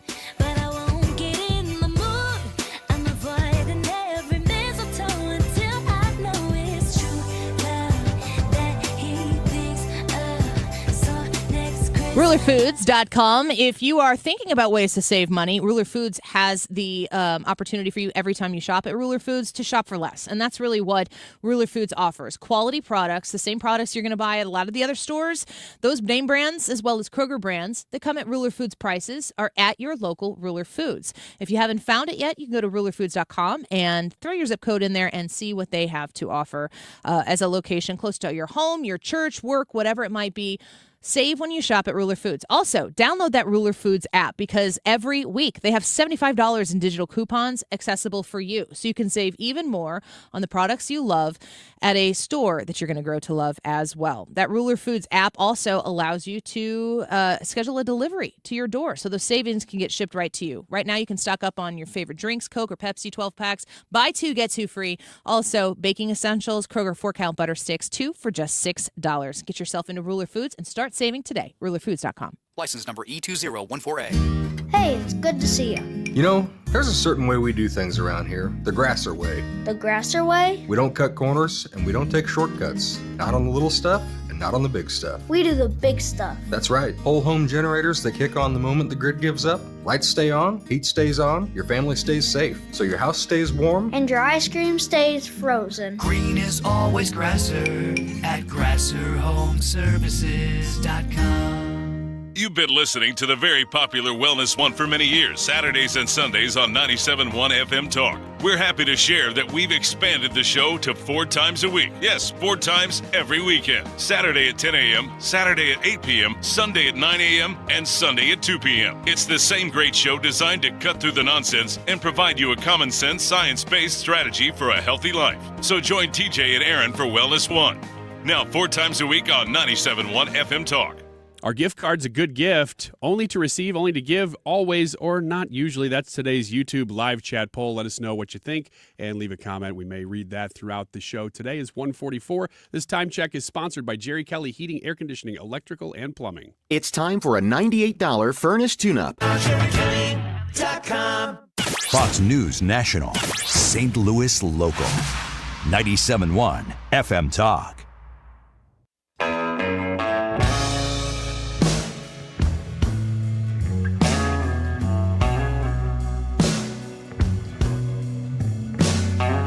Welcome back to the Annie Fry Show. We have in studio with us Darren Bailey. He's a candidate for governor of Illinois. Once again, he ran last time, was not able to beat J.B. Pritzker's, I always refer to him as gold doubloons because that man has a lot of money. And what did he put, $50 million into his own reelection campaign before he had announced that he was running for reelection last time?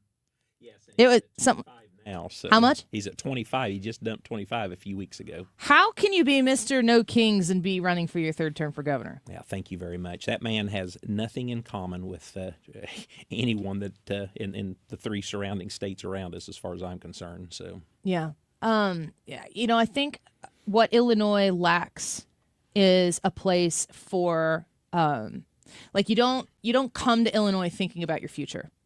And if you live in Illinois, I live on, I'm hoping to build on, but my family lives on a Centennial farm. My husband's family, they live on their family farm. It's just, literal deep roots. The roots do go really deep. There are people who have brick and mortar businesses. They can't just pick up and leave. They can maybe wait out till retirement and get out as fast as they can. But the thought of, I'd like to start a family. I'd like to put roots down here. I'd like to grow my life here in the state of Illinois. That's really not what Illinois offers right now. No, it's not, and that is our problem. As we see the Chicago Bears thinking about moving over to Indiana, just that alone, corporate tax in Indiana is half what it is in Illinois. Illinois' problem and Illinois' is spend. If there's a problem, you throw money at it. So we have to create an environment for the family first. We have to improve our schools and improve our future.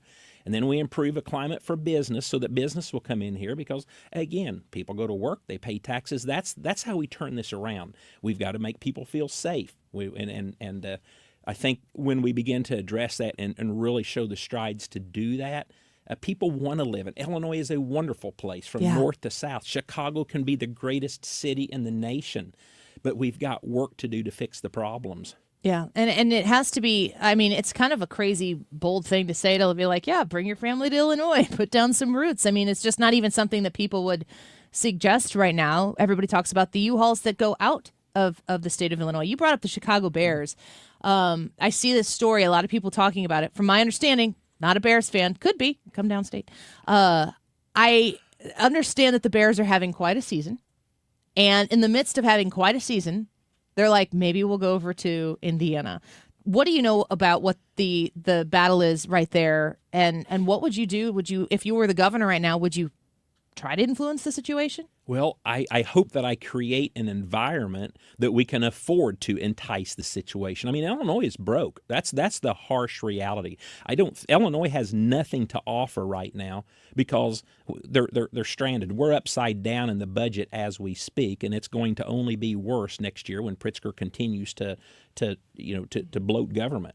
So yes, I think that eventually a deal will be reached, so that they'll be able to build in Arlington. I mean, the lease is not up for 8 more years, I think. So there's time to work, but I understand things need to be put in place now. But I think that is the story of Illinois within that why would anyone want to stay here? And because you simply can't afford it. So if we began to reprioritize what government should be doing and pulling back some of this wasteful spending that has been created over the last 7 years, I believe we have what we need to create an environment for the Bears to stay here, for business to want to come here, and for families to want to raise their children here and flourish. Yeah. Okay, so if you were to win the primary in March and then win the general election in November, and you've got, at minimum, a Democrat majority in Springfield, maybe super majorities as they sit right now,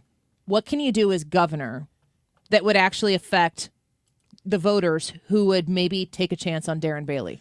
So you communicate to them, and that's exactly the groundwork that I'm going to be laying out for the next 8-9 months. You start just like being here on this show. I have a great following on Facebook, and just letting people know. And after January, we're going to be rolling out a blueprint for Illinois, and it's going to show many of the policies. We've got to let people understand that they can live here, that they can run a business and afford it. That worrying about energy cost, worrying about grocery costs, worrying about fuel costs. Right, there's 3 things that J.B. Pritzker has created the hardship to making people suffer. And then ultimately the property taxes, this wasteful spending, the $1.5 billion to the Chicago Transit, the $2.5 billion to help people here illegally. That's money that can go more to property tax relief, literally, because schools and many of the townships have been forced to raise levies, forced to spend more money, and that's absolute nonsense. So we create this environment of mass education and getting the word out to people. And I think that anybody that might disagree with that will be forced to come to the table, because that is the true problem with Illinois. Yeah. Question from our text line, if you want to ask Darren Bailey a question, 314-241-9797. Will Darren Bailey attempt to repeal the current semi-auto weapon ban put in place by Pritzker? Well, everybody knows that I am I'm a hardcore Second Amendment advocate. Yeah. But here's my message. I'm not going to waste time on things that I don't think we can get done right now. We have to focus on affordability. We have to focus on safe streets, and we have to focus on better education. And that alone, let's focus on that. Let's earn the people's trust. Do you need the General Assembly to be able to do that? For most of that, yes, but through executive order, through the governor is the the controller of the purse strings. So moving money, we've seen J.B. Pritzker do a lot of that many times when schools fail to get the money at the end of the year that they thought they were owed. We learned that the mass transit. Look what he took $1.5 billion out of the gas tax hike and diverts that. The $2.5 billion for people who are here illegally. That was much at the discretion of the governor. So needs to be popular, and the people need to be educated on it. But at the end of the day, you want to create an environment the people on the other side. My door will be open. There'll be seats around the table. We have to have them at the table to get Illinois turned around. One person cannot do this alone. Yeah. We're speaking with Darren Bailey here in studio with us. I want to ask you a question about your family, because this was absolutely a national story, but it's near and dear to your heart. There was a tragedy that took place in Montana, and you lost your son just recently to a helicopter crash. And not just your son, but their two children. Is that correct? Yes. And you have a grandson that was not with them. Right. Talk to me about something that is probably unspeakable. I don't know how you put it and quantify into words the impact of that. How is your grandson doing, and how has this impacted you just in your view of life, not just running for an elected office? Thank you. So yes, we lost my oldest son Zachary, his wife Kelsey, and two grandchildren. So I've never experienced loss like this before. My grandparents passed, but they were in the nursing home well along in their years, and it was different. It's just the sensitivity to be compassionate to others, and I mean this is back to politics. Some of the things that I said about Chicago and some of the things that we say about people. There's been a heightened sensitivity there that I guess compassion, just to realize that words are powerful. Every Monday morning when I look and I see that the devastation that's taken place in Chicago by even just one person being killed and however many people were wounded, my heart breaks, because that's real now. That's there's somebody's child, somebody's parents. That matters, and instead it's just numbers. And so, a renewed appreciation for just life in general. I tell people when I talk to groups, live passionately. Today could be your last day. How anyone can suffer a loss like this without a faith in Jesus, I have no idea. Just this lack of hope. We know where they are at. We know we're going to be with them one day. So another thing, I'm just going to say this now because I know there's somebody that needs to hear this. Get some life insurance, just anything, just something small to help out whoever it is. Draw a will out. Yes. Have a will ready, because the animosity within a family that stops and helps is amazing. Your credit cards, your anything you have a password to, write it down somewhere and put it someplace safe to all of your emails and everything. And it leaves those left room to mourn. Yeah. Instead of having to administrate. Yeah, because I'm also the executor of the state. And like I said, I don't mind it at all. I knew a lot of their business, but I also learned a lot. And, it took a while to get the passwords, to get into the computers, and I'm still getting things in them. So anyway, that's minor, but it also, anybody listening that you have the opportunity and the time to do some of this, it's the responsible thing to do. So, but no, Cindy and I are there's a void in your heart that'll never be replaced, and we keep one foot in front of the other. We have a responsibility with Finn in our house now. We've got wonderful support with our family, with our church, and with our friends, and actually our grassroots all over the state has stepped up. It's been amazing, and it really feels good to experience that and to see the goodness that exists in people, because we've definitely felt it over this last several months. Yeah, you called on your faith there, and how hard it would be to exist in a situation like this that I can sympathize with with, but cannot empathize with. My favorite Bible verse for me, because I'm a doer, I'm a thinker, I'm an analyzer, and a worrier, is Psalm 46:10, which says, "Be still and know that I am God." Because when I hear God say, "Knock it off and sit down," I'm God. Like, what? There's no other thing. That's the whole thing. You sit down, I've got this. Because all of the busy, all of the worrying, the anxiety, the trying to fix and fill that hole, you cannot do it. Yeah, that's exactly right. And you will be restored once again with those members of your family. Yes. That broke my heart when I heard that. And I hope for the best for you in your campaign. It's refreshing to hear your outlook on what this campaign is going to look like. So we hope you'll come back and keep updating us through 2026 as we march specifically towards that March primary. What's the date? Primary? Well, it's my birthday, March 17th. Of course, so they did it for Darren Darren. with me. Yeah. What a birthday gift. Here's Merry my Christmas vote. to you, and God bless. Merry Christmas to you. Thank Please you. tell your wife I said hello, I and will. your family will be in our prayers this holiday season, of course. So Merry Christmas to you and to yours. Thank you. You've been listening to Darren Bailey in studio with us here. He is running to earn your vote for the Republican nomination for governor of the state of Illinois. Way better than Pritzker. That we can all agree on. We'll be right back. Don't go away. Hardee's Original Bag is back, now with even more full-size sandwiches. Choose any two, the new spicy chicken sandwich, hot ham and cheese, hand-breaded chicken tender wrap, or charbroiled double cheeseburger. Mix and match any two, with fries and a drink, just $6.99. Why settle for junior burgers? Get big savings on full-size goodness in Hardee's country. Download the app and join my rewards for special offers. These items only, tax not included. Price and participation may vary. See app for terms.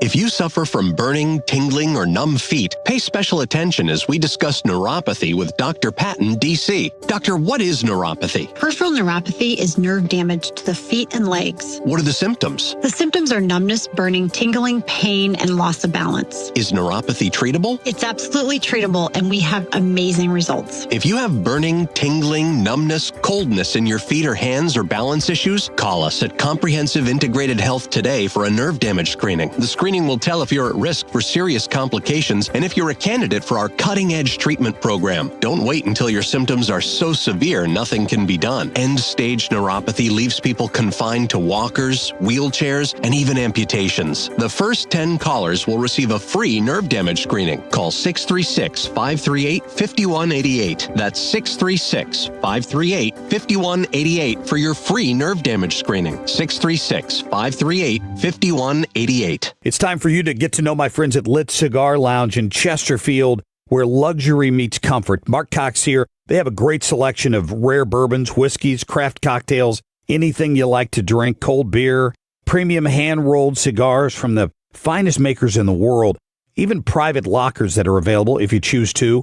Perfect for date nights or business meetings, and live music every Friday night. Family owned and operated. Check them out in Chesterfield at the District. It's litstl.com. KFTK FM Florissant from the Kaufman Townsley St. Louis's Injury Lawyers Studio. Call 314-777-7777. That's 314-777-7777. Marijuana reclassified. I'm Lisa Brady, Fox News. That's President Trump's goal, just signing an executive order in support of reclassifying marijuana from Schedule 1, the same category as heroin, to a Schedule 3 drug like Tylenol, deemed to have legitimate medical uses. For decades, this action has been requested by American patients suffering from extreme pain, incurable diseases, aggressive cancers, seizure disorders, neurological problems, and more. The DEA has been reviewing reclassification, also proposed by President Biden. The new order would not legalize marijuana at the federal level. Not everyone is thrilled with the idea. Catholic vote saying rescheduling cannabis would falsely signal it's safe and medically proven when it hasn't gone through FDA approval or long-term safety studies. A handful of House and Senate Republicans are also wanting the White House to reconsider. They've been writing to the Attorney General, begging for the administration to think what this may mean for law enforcement. Fox's Mark Meredith. The president also just confirming he's still considering declaring a national emergency over housing, but wants to help more people buy homes without hurting property values for existing homeowners. New charges in a Minnesota fraud scandal. First Assistant U.S. Attorney Joe Thompson now says that $18 billion in taxpayer money has been spent on at least 14 state-run programs in Minnesota that have been flagged for fraud, with 5 new charges announced on top of dozens of others against suspects accused of stealing via Medicaid programs funding housing, autism, and other services. The magnitude of the fraud in Minnesota cannot be overstated. It's staggering amounts of money that have been lost. Saying some of the stolen money was sent overseas to Kenya and Somalia. Fox's Jeff Manasso, 6 additional defendants now charged with 1 pleading guilty. Minnesota Governor Tim Walz has announced a new statewide auditing program. America is listening to Fox News. Picture this, you're on a date, and then bad breath happens. Confidence gone. Here's the truth. Most gums and mints are just bad breath Band-Aids, but not Zellman's Minty Mouth. The functional breath freshener you swallow. Tiny dual-action capsules with mint on the outside, parsley seed oil inside, clinically tested to fight the toughest offenders, even garlic and onions. It's only available online. Go to Zellmans.com, Zelmins, Zellmans.com, code FRESH for 15% off. Welcome back to Winter Hack Radio, the place for clever hacks to survive the season. Icy driveway? Well, try spreading sand or birdseed to help with traction. Snowy puppy paws? Well, grab a whisk, brush it off, done. Catch COVID-19? Well, just get... Actually, there's no hack for COVID-19. But if you test positive, prescription medications for COVID exist. Ask your doctor if they're right for you. Visit PfizerForAll.com to learn more. Sponsored by Pfizer. Air Comfort Service, heating, cooling, and insulation, weather. Our latest cold front is through. The winds have turned to the northwest, and our temperatures will slowly drop the rest of the day. I think we'll be down to about 45 by the time the sun goes down. Some of the wind gusts, 30, 40 miles per hour. Tonight, partly cloudy, windy, and cold, 21. Friday, sunny and cold, 38. 56 for the high Saturday, 43 on Sunday. This is 97.1 FM Talk. Chief Meteorologist Dave Murray. The Annie Fry Show is sponsored by Air Comfort Service Heating, Cooling, and Insulation. If you need a new furnace, get Carrier Cool Cash rebates and 0% financing so you'll be nice and cozy as the weather turns. For a free estimate on a new heating system, visit aircomfortservice.com. Annie Fry, Ryan Wiggins, Brad Rain. That's us. That's right. Gotta love this American ride. What do you want from me? I'm not America's sweetheart. For goodness sake, kid. Keep your voice down. Your father's listening to the radio. I'm not America's sweetheart. This is the Annie Fry Show on 97.1 FM Talk. Welcome back to the Annie Fry Show, and now we have in studio Ryan Wiggins. Oh my gosh, you guys, stop. It's been a big day. Stop, but thank you very much. I just appreciate the time, and just coming in here, you know, as often as I do, just being able to talk on the radio with you is just such a privilege, so appreciate that. Take it away. Oh, I'm supposed to keep going. Well, okay. Ryan, we appreciate the effort you put in every day to this show. Really, how did you get to this point in your life? Really, what brought you here? I would say it's my faith in the Lord Jesus Christ that has brought me to this point. I mean, really, I know it sounds like a joke, but I wouldn't be where I am without. It's true. I don't know how to change from sounding like I'm joking because of or in spite of who you are. Yeah, it's true. So to answer your question, the level of vocal fry is making me uncomfortable. It's coming from a lot. Being a fry yourself. Yes, I'm the police dog. I don't know how to answer your question. There's so much. What makes a man? You know, I think is what you're asking. No, that's Tuesdays. And the answer is hey, Ethan, come in here. Chopping wood. Yes, I'm gonna tell you what, my husband with your shirt off. Well, my husband was chopping wood a few years ago because a tree fell, and we decided to save a little money and clean it up ourselves. And he likes. Apparently, he did that when he was a kid because they had a wood-burning stove that heated the house or something out in the country. You where can't chop it with a chainsaw. No, he was chopping with an axe. Okay, good. He shirt on? Well, no, he was splitting wood, yeah, which splitting is wood. Probably what you mean by chopping wood. Yeah, he had a shirt on. Okay. You weren't there, so. I'm just saying that's what you have to do to be a man. Take your shirt off and split wood. Have you ever split wood? I'm not a man. This is the easiest argument I've ever. Have you ever split wood? Could you split wood? I have no idea. I've never done it. We do have a wood-burning fireplace, but we just collect it from things that have fallen out of trees.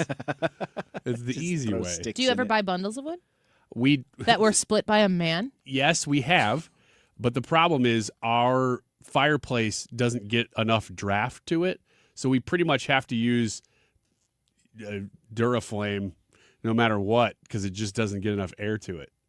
Brad, you split wood? I have. I don't have a fireplace currently, which makes me sad. What did you split wood for? We were on camping. Well, we were Yeah, camping, Ryan. vacations. You made me take my shirt off. The You're not doing it right. house- If I know one thing about splitting wood, Brad. You're not quite a man yet. But It's you not can get glistening there, enough. sir. No, the house I grew up in had a fireplace, and we would split wood for that. But yeah, I haven't done it in my new place. What's the most manly thing you do, Ryan? Serious question. The most manly thing I do. Yeah. I drink milk straight out of the carton. I don't even ask. I don't think about who's watching. Brad, you're a car guy. You can fix cars. That's manly. I can fix cars, yeah. Ryan, do you have your wife pump your gas?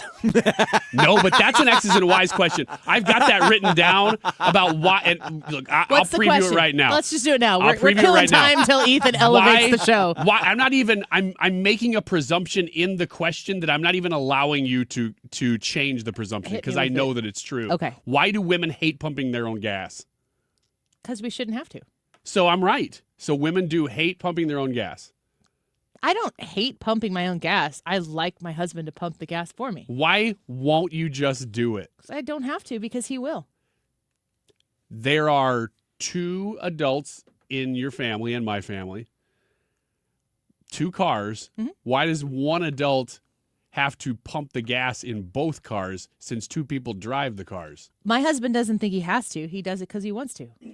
But you don't want to, is my point. Why No, I don't you want to? I do. When I need gas, I go get gas. Yes. I know that there's kind of a thing about women always leaving their car on empty. Yes. I'm the primary driver of my vehicle, but if the whole family is going somewhere, we go in my vehicle. And if it's he doesn't worry about how much gas is in my car. He doesn't monitor if he's in the car and it's below if it's at a quarter tank, he'll go get gas for me. But I don't ask him to do it. Oh, I'll do the same thing. The problem is the car is never at a quarter tank. It's always with the light on. I don't understand it. And I asked her, I said, why do you hate pumping gas? I mean, really, if there's a problem we could solve here. And she said, I don't know. I just hate it. I just hate doing it. So I don't know the solution to it. I just don't know gross and why. dirty. I don't want to smell like gasoline. I don't want to touch that handle that everybody else has touched. I don't want to stand out there at the gas station. I don't want to do any of that stuff. But I do it all the time, probably near weekly. I mean, I have to probably put gas in my car every 6 days, 5 to 6 days. Oh, my wife will do it. Yeah. She just hates doing it. And she never fills the car up. Is there anything you hate doing? Not as badly as she hates pumping gas. Brad, have you ever had... That's not true. Have you ever had somebody at a gas station ask you to help them pump gas? Usually a woman. Sure. Have you ever had a man ask you to help I've, pump gas? I've never had a man ask me to help pump gas, but I have had women ask me. Usually elderly women. Yeah, that's what I was going to say. It's usually an elderly woman, and I don't mind doing that. It's like when you're at the grocery store and they ask you to get something down off the top shelf or something like that. That's not a big deal. PSA announcement to all elderly people in general, not even just elderly women, but especially women. If you ask somebody younger to help you with something at a grocery store, they're always happy to do it. Yes. I can speak from experience. If anybody ever asks me anything, or if you're handicapped or anything like that, if you need help and you ask me, I'm always glad. And anybody I ever see that in that situation, always glad. Yeah, no shame in it whatsoever. Exactly. I just don't know why you hate women. They're Ryan. different. They're different Do from you me. prefer the same? I don't know. My husband likes me because I'm different. Don't make that into a video. Make it into a video. Clip that. Don't make that into a video. That is one of the reasons. Don't you like women because of their differences from you? Yes. Yes. Don't you like to get gas for her? No. No, Then don't do it. I do like to help her in whatever way possible. That's not true. But you don't like to help her get gas. But here's why I don't like to go get gas for her, because usually it's because I'm in a situation where I have to take her car. She drives the SUV because that she's sounds with the like kids a a little you more. problem, not a her problem. And then, it's a last-minute change. We got to take your car because my car's over here. Whatever it is, a circumstance arises in which we have to take her car. And we're already running late, and now we have to stop and get gas because you didn't stop. Why aren't you taking your car? I don't know. Whatever circumstance it is, everybody Give me a won't good fit one in where mine. all of a sudden the gas in her car has to become your problem, where you judge her femininity for not wanting to pump it on her time. I don't know what the circumstance is, but usually it's because my car is a little bit smaller than hers. She has the SUV because she has the kids with her more. So I may have to transport a machine. Do you think that Mrs. Wiggins is intentionally setting you up with an empty tank? No, absolutely not. She just didn't fill it up when it needed it. Maybe she was busy. Oh, I'm sure she was, but I also know her schedule pretty well to Does know that that mean she your was time probably is- just driving home. Ryan, I'm not going to buy your argument about, now we got to go and surprise, we got to stop and get gas. You just said earlier in this interview that Katie usually has, less than half a tank. The light's always on. Build that into your schedule. You know you're going to have to stop if you're going to take her car, so just be ready for it. My point is, it's a last minute thing. It doesn't happen a lot. It doesn't but have to when be a it last-minute happens, I'm like, and now we have to stop and get gas, because in a circumstance where you obviously already needed it because the light was on, you just didn't stop on the way home because you just didn't feel like it. That's what I don't like. That's the problem. How could Mrs. Wiggins serve you better? I don't love the framing of that question. It's just the question, because But- obviously you feel a certain type of way. There is a way in which everybody's day could go smoother, and I'm all about efficiency. And that is when you need gas, when it gets below a quarter tank or whatever, especially if the light's on. If it's a last-minute change, how could she possibly know that you were going to need gas? Because Before you it was always have to she be ready needed for a gas. last-minute change. You always have to be prepared Sounds like you do for the too. worst. But I can't do that for her. I'm not in the car. I can tell her all the time, just fill it up when it needs it. Then use your own car. I can't move. I can't fit a piece of drywall or some long pole or something in my car. What are you doing with drywall? That's I a separate call question. crap on the That's whole a separate story. question. I I'm need to bringing move it home to something long. Mrs. Wiggins so she can take care of the wall. Let's say I got to move a really big toy. Honey, do you need the mud too? Whatever How about it is. some tape or whatever you call that stuff? Whatever the situation warrants, with drywall? the SUV is going to fit it better than my littler car. So all of a sudden, we got to take the SUV. It doesn't have any gas. And it could have. It could have had gas. Everybody's life could have been a lot easier. Sounds like mostly just yours. Yeah. Yeah. Hey, yeah. Mine. I'm just saying, just lean into it. Okay. If you want her to take better care of you and your time, you need to tell her that. Oh, no, I don't care about my overall time. It's not as if I'm like, I wish I would have saved an extra minute here. It's when you're late and then you have to build that in. That's when it happens.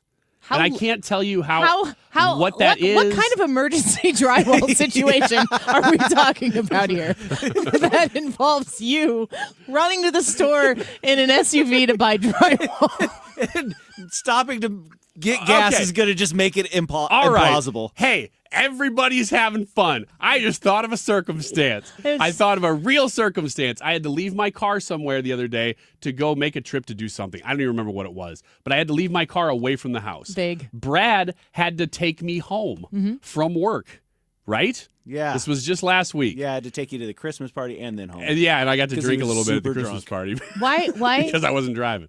I don't remember What exactly does that have why. to do with your wife being So- bad at driving? So when this is what? That's not what I said.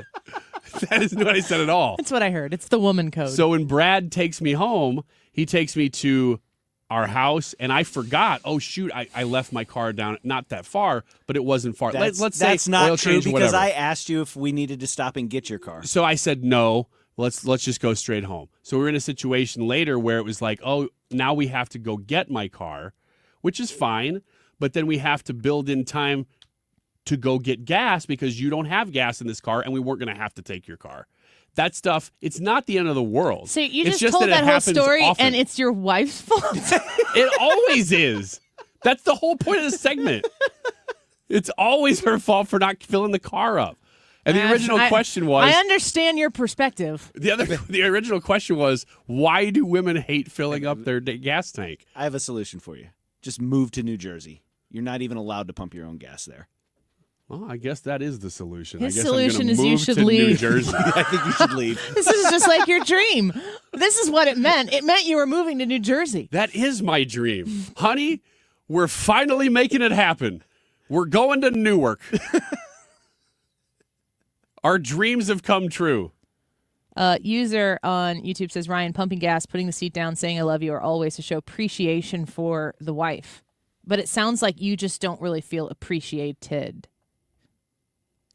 I refuse to answer your loaded question. It's not really loaded. It's pretty straightforward. It is a loaded question. What's loaded about it?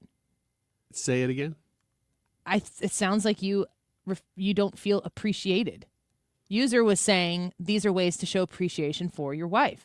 The fact that you know that she doesn't like to pump gas, that every time you pump gas for her, it's an opportunity to show her you appreciate her. Oh, every time I'm in her car, I fill it up for her. There's no doubt about it. I know, but it sounds like you do it with rage. No, I do it because, especially in those circumstances, I'm like, oh, this is going to be better for everybody. Yeah, so it's not for her. I'm going to fill her It's for car you. up. She won't have to fill it up for a long time. Here. I hopefully won't either.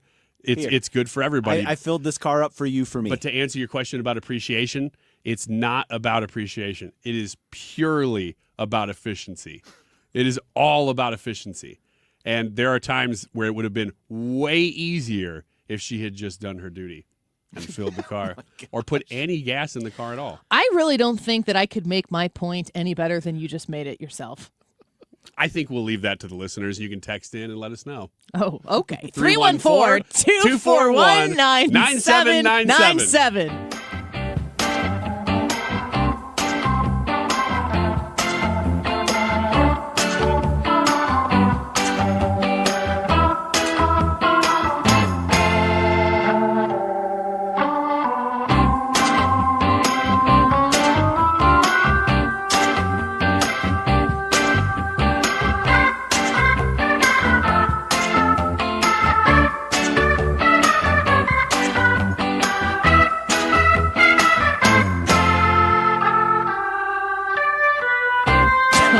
Air Comfort Service.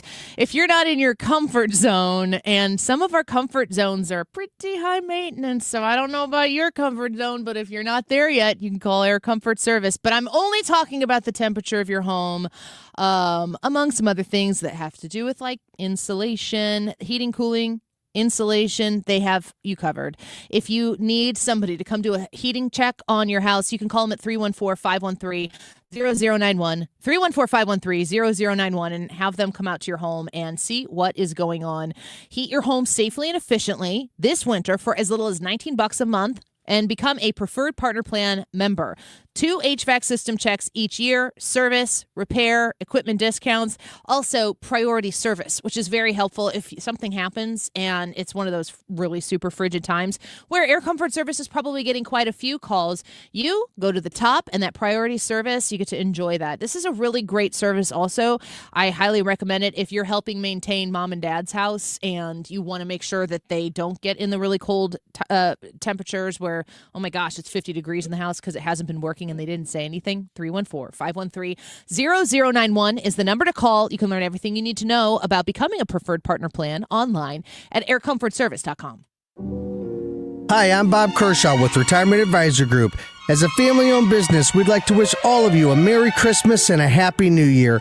We grew up right here in St. Louis, part of a large family, and that's what makes the holidays so special. The things we hold in our hearts, not in our hands. It's the people, family, friends, and personal relationships that grow stronger with the passing of time. Hi, I'm Tammy Kershaw. In the past 39 years, we have become part of many lasting relationships, and we have made a lot of friends in and around St. Louis that just can't be taken away. So, as we turn the page and put yet another year in the books, let's remember to be good to one another. And for those of you who have lost loved ones, our hearts go out to you. Here's hoping next year will bring even more joy and blessings to all of you. And remember the important things to be thankful for. From all of us at the Retirement Advisory Group and from our family to your family, we'd like to wish you all a very Merry Christmas and a Happy New Year. The colder weather is here, and my friends at Hanson's Tree Service want to offer you a 10% winter discount for all tree care scheduled between January and March of next year. Mark Cox here. Call now. Get your spot secured. Also, when it comes to winter plant health care, it's a great time to get one of their arborists over. Have them to prescribe the best treatment options for your trees during the fall and winter season. Tell them you heard Mark Cox talking about it. Schedule your appointment today at hansonstree.com. Why do the national tax resolution firms need the tiny fine print at the bottom of all their TV ads? Hi, this is Lance Story with the Lance Story Law Firm. You don't hear fast-talking disclaimers in our ads because the claims we make are 100% transparent. The Lance Story Law Firm primarily focuses on one thing, IRS problems, and we're regulated by the Bar Association, and we have a AAA rating with the Better Business Bureau. IRS issues are serious legal issues. The Lance Story Law Firm has helped thousands of clients navigate the best resolution plans, and we tell you up front exactly how much it'll cost. Tax resolution law is all we do. So before you send money to some out-of-town, high-pressure salesperson, give us a call at the Land Story Law Firm, located right here in St. Louis. Call today to schedule your free consultation with me, 314-260-6120, or visit lance.drurylaw.com. The choice of a lawyer is an important decision and should not be based solely upon advertisements. If you want thick, healthy, gorgeous hair, then you need Hair Volume from New Nordic. Available as a tablet or delicious gummy, Hair Volume is available online at Amazon and NewNordicUSA.com or in the hair care aisle at your local CVS. Now, back to the Annie Fry Show. Real talk for real people. 97.1 FM Talk.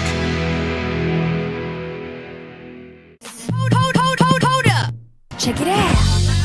Sports and local. Ethan's nice piece. What? Excuse me? Ooh, What? We weren't listening. Ethan's nice piece? Yeah. Care to specify? It's the segment. It's saying it's setting up a great segment. Sports and local with Ethan. Thank you, Ryan. Hi. You're welcome. Yes. A lot of people weighing in on the last segment, by the way. 314-241-9797. And most of them are against me. Breaking news. Somebody called us DEI What a shocker. hires. No, that one was against all of us. We don't know that. You're a white dude. You're not a DEI hire. I think that might have been a shot at me. I'm not sure. Ethan. Annie. We hired you because you're a ginger. Yeah. Go on. For representation. This is the angriest that I've ever seen him. That's, like a little ginger. Wow. Like a little leprechaun who's got some spare time in the college football postseason. Go on. Sports and local. Okay. All right. I'm just going to try and move forward. That's the most. really- That's the meanest thing Annie's ever said to me. I'm a little upset now. Oh, this is great. You're the tallest person in the room. You're twice the size of Ryan. I'm also the furthest from a ginger here, too. So it's perfect. We're finally getting All some right, text. let's go ahead Certainly and not move true. forward here. Sports and local. Sports gambling, as we know, was legalized in Missouri on December 1st. And, the state cashed out in week one $73 million in wagers. Way to go, Mo. Yeah, no kidding. Here's the interesting part. I don't know if you guys care at all about this. I think this is kind of interesting. All of these companies that got the license to for Missouri specifically, so like it's FanDuel and DraftKings. Man, the signs are up on the casinos and stuff too now. Yeah, it's everywhere. But these, I think there's like 6 or 7 different like apps, websites that you can do sports gambling through in Missouri. All of them have bonus bets where if you put down like, I think sometimes it's $5, sometimes it's $10, they'll give you $100, $300, $150 back in their money to bet. And my mindset was like, oh man, it's basically like free money if you're smart with it. So I'm plus like a couple $100 in just these bonus bets. But what I will say, I think we've talked about this before. Maybe I've gambled very little in my life. I went to Vegas once, and that's the only time I'd ever gambled before. I can totally see how you could get hooked on this. Yeah. Because once you're in and once you kind of get that, it's like, ooh. So if you're going to do it, just be careful. Make sure you're in a good space to do it. And if you're not, then don't do it. But Missouri certainly is reaping the benefit of sports gambling being legalized through the first couple of Have you ever weeks. placed a bet on a sporting event, Ethan? Yes. Brad? No. Ryan? Only when I'm playing in it. Professionally. Will I throw this ball under 70 miles per hour? Yes. I'll take Ryan, that bet. Ryan's going to hit that parlay all day long. So why do you think I do so well? Oh, yeah, I'm way on the plus. Annie? No, I've never. No. I love poker, though. Really? I do like to gamble. Okay. In a casino or just like I've with never friends? played poker. I would love to play in a poker tournament. I'm not going to do it with my own money. Do you have a good ESPN? poker face? Ooh. Yes. You have to wear sunglasses? Or do you? not I you? probably would, I guess. I don't know. I don't know what I would do. I cannot stomach the thought of losing money that could go to my children for something, throwing that in a poker table. Maybe like a poker table. maybe like a retired thing. Yeah, you know? for sure. Okay. When my kids are, or if anybody wants to sponsor me. If anybody ever asks about a poker face, does anybody else in the room ever go, ma? No, okay. boom, boom. Okay, I guess that's a no. Ryan's like, just me? Are you good at poker, Ryan? That wasn't meant to be funny. You I'm sorry. You wouldn't believe how good. That was not a good poker face on my part. That's the worst poker face. I think she's implying that I would be bad. Listen. You would talk. You would get a good hand. You would talk so much. But that's You'd be trying to create diversions. I do like Trump. You flood the zone. Yeah. You talk so much that you don't know what to pay attention And to. Trump got a He's so prime time chaotic. address out of maybe declaring war in Venezuela. Exactly. Also talking to you about the decrease in inflation. You just talk up your hand every single hand. I feel Oh, like- here's another great one. I feel like I can't even tell if I'm joking or being sarcastic. Like, Is the A good? Ethan, do you like poker? Do you play poker? I've played once and I had no idea what I was doing. I think, I don't think you would be. I don't know. I think you could be. My poker face has gotten a lot stronger in the past several years, but I just don't understand the game. So that's, I guess, like you could argue that you have the hard want to learn part that down. first. Yeah, exactly. I That's what I'm feel saying. like Ryan, you would just not be good at poker. The Like only reason I want to play poker is to lay down my hand at the end of every hand and say, read 'em and weep. Every hand. that is the metaphor of what you do on the show every day. Ethan, I think you would be bad at poker until you got good at it, and then I think you could be really good at it. What about you, Brad? you Do also play? think I'm a ginger, so I don't know if I She's trust right anything about you say. that, but Well, I'm just putting you on tilt, and look at you go. What about you, Brad? You ever play? I have played. I don't like it. I'm at the mercy of the cards, and it seems like I never get a good hand. That's just what you got to learn how to make people think otherwise. I feel like Ryan would just say like every time, "I'm all in, baby," regardless of what his cards are. Right, when he folds. The second someone calls on him, like, why would you call on me? I'm all. I put Or my bluff so hard that you didn't know if I was like every time I get a hand. Oh gosh, here we go again with these twos. Every time. Ryan was, I don't even know if these are good. I don't even know if there's these are no good. way- You have more success just putting the cards face down and betting. Ethan, what do you got? The SLU Billikens rolled last night, 112-53 win over Bethune-Cookman. Yeah. Oh man, I don't even know what their mascot is. I was just gonna say. I was gonna say beat go, those and I was like, Bethooners. beat those Cooks. 112-53. They for the fourth time this season scored over 100 points in a game. They're now 10-1 on the season. So those Billikens just keep on rolling. Has their schedule been easy, or are they just that good? I wouldn't say it's an easy schedule. They've had some good, teams that are at their level that they have played out of conference that they have beat pretty impressively. So no, I would say that they are the way that people are talking about them right now as one of the better mid-major teams in the country is fair up to this point. Okay. The Blues also won last night. Joel Hofer, his third shutout of the season, 24 saves. 2 more, and it's a streak. That it is. Thank you. Justin Falk scored his 8th goal of the season from Robert Thomas. And the Blues win this one 1-0. It only took one goal that was needed. And they are back at home tonight hosting the New York Rangers. Are they good? Yes, they are also good. But the Jets were good. So that's a good win for the Blues. Yeah. I saw someone on the old X say that was the Blues' most complete win of the season last night. So, Ooh, question from the YouTube chat. Real quick, Ryan. Remind us what that noise is that a Bethune makes. Total DUI. Let's get Trisha in here. We've gotten to the fart noises part of the show. It's time. It's almost Christmas. To bring the boss into the studio with us for a little. Annie, are you okay? It's almost Christmas. What does that have to do with it? What? He's done. Did somebody feed him sugar? Did you eat sugar? He fed himself sugar. Have you been in the second-gen Little Debbie drawer? You have. Busted. Christmas tree cakes abound. We'll be right back. Just spit me out.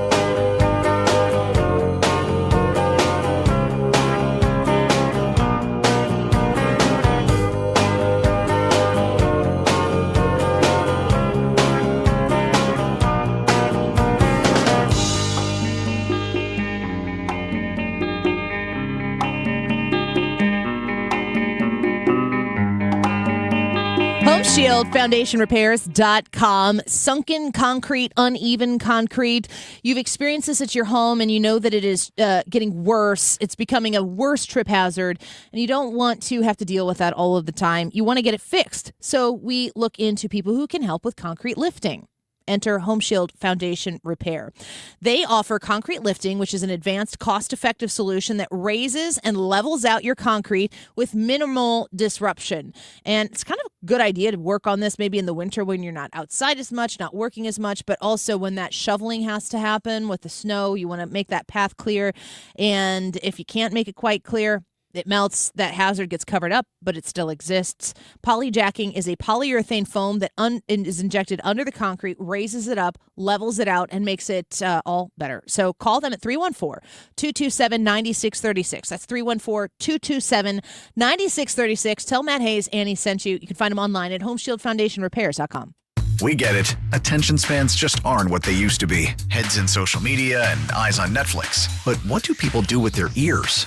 Well, for one, they're listening to audio. Americans spend 4.4 hours with audio every day. Oh, and you want the proof? Well, you just sat through this ad that's now approaching 30 seconds. What could you say to a potential customer in 30 seconds? Let Odyssey put together a media plan tailor-made for your unique marketing needs. Advertise with Odyssey. Visit ads.odyssey.com. Renewal by Andersen wants to know, are you still battling cold drafts? Have your windows iced up again? And with utility costs surging, are you worried about what you're paying every month? Many are, and you're right. Because the truth is, you may already be paying for new windows and money lost in energy escaping your home. And here's the thing, you don't want to do this project twice. Renewal by Andersen spends every day replacing bad technology and poor installation of windows and doors that simply don't stand the test of time. But you can afford the best. America's most trusted window replacement company. Call 877-WINDOWS or visit rbastl.com to learn about our December savings event happening now. That's 877-WINDOWS or rbastl.com. Renewal by Andersen. Superior products, exceptional service. The YouTube live chat poll, are gift cards a good gift? Only to receive, only to give? Always or not usually? Couple of comments to highlight here. One from Doug says, yes, gift cards are always good. From Colonel Ripper says, gift cards suck. To receive or to give. I don't know how this is going to end. But we'll find out soon. With more sugar. 2:35. This time check is sponsored by Jerry Kelly Heating, Air Conditioning, Electrical, and Plumbing. It's time for a $98 furnace tune-up. 97.1 FM Talk, St. Louis Conservative. And now it's time to play Is Annie Okay With This?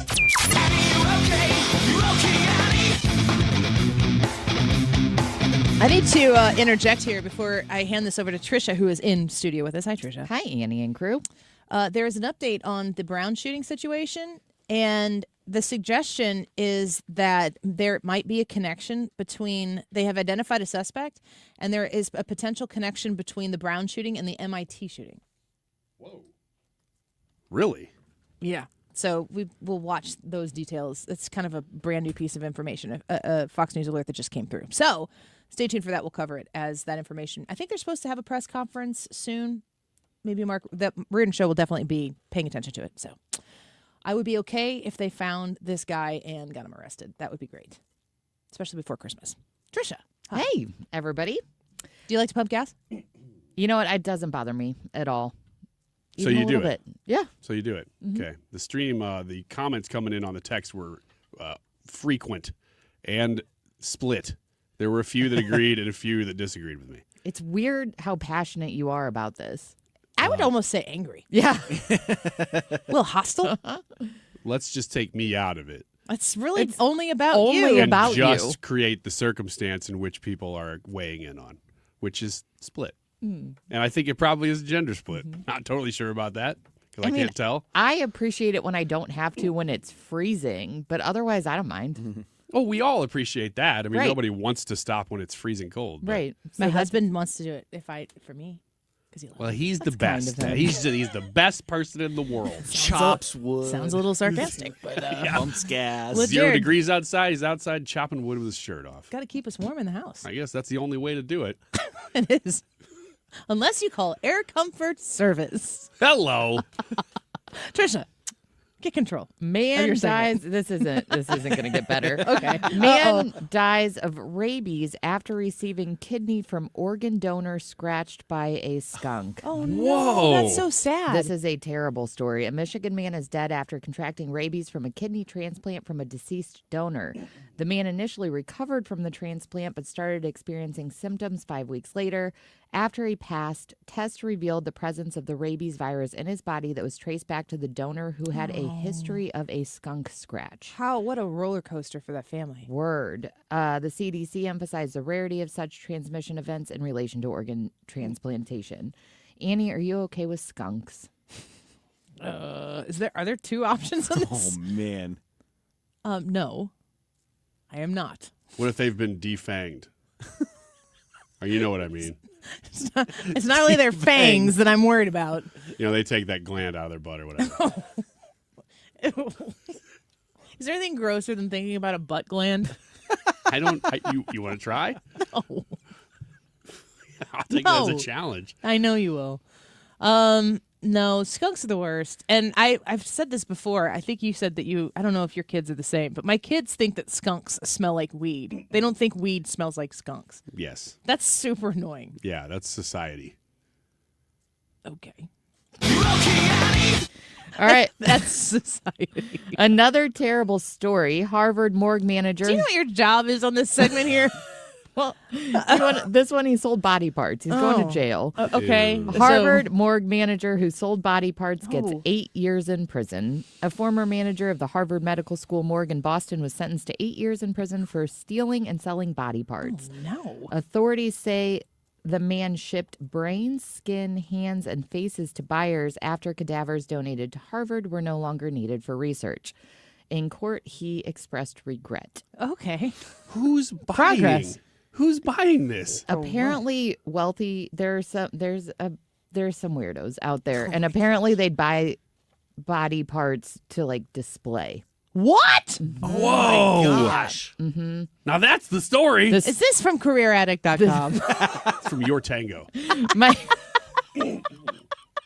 That's where I get most of my content. It's clear. The latest in fashion trends displaying real body parts So wait. at Podesta's house. A man who ran a morgue yes, at Harvard. at Harvard, Mm-hmm. people donate their bodies to science. Yep. So And- Harvard gets them. And when Harvard is done doing the science, He sells the rest to voyeuristic people who want to display the body parts. yes. Can you imagine getting that guy as your cellmate in jail? Can you What are imagine you going in? to that Wh- guy's So party? he shows up and you get a new cellmate, and the guy goes, "What are you in for?" And then he tells you that you don't believe him. I worked in the Harvard morgue. I sold body parts for people to display in their home. Look, that's very real. But there are also apparently a whole class of people out there maybe in the United States, where if you go to their party, they're like, you see that? That's a human nose.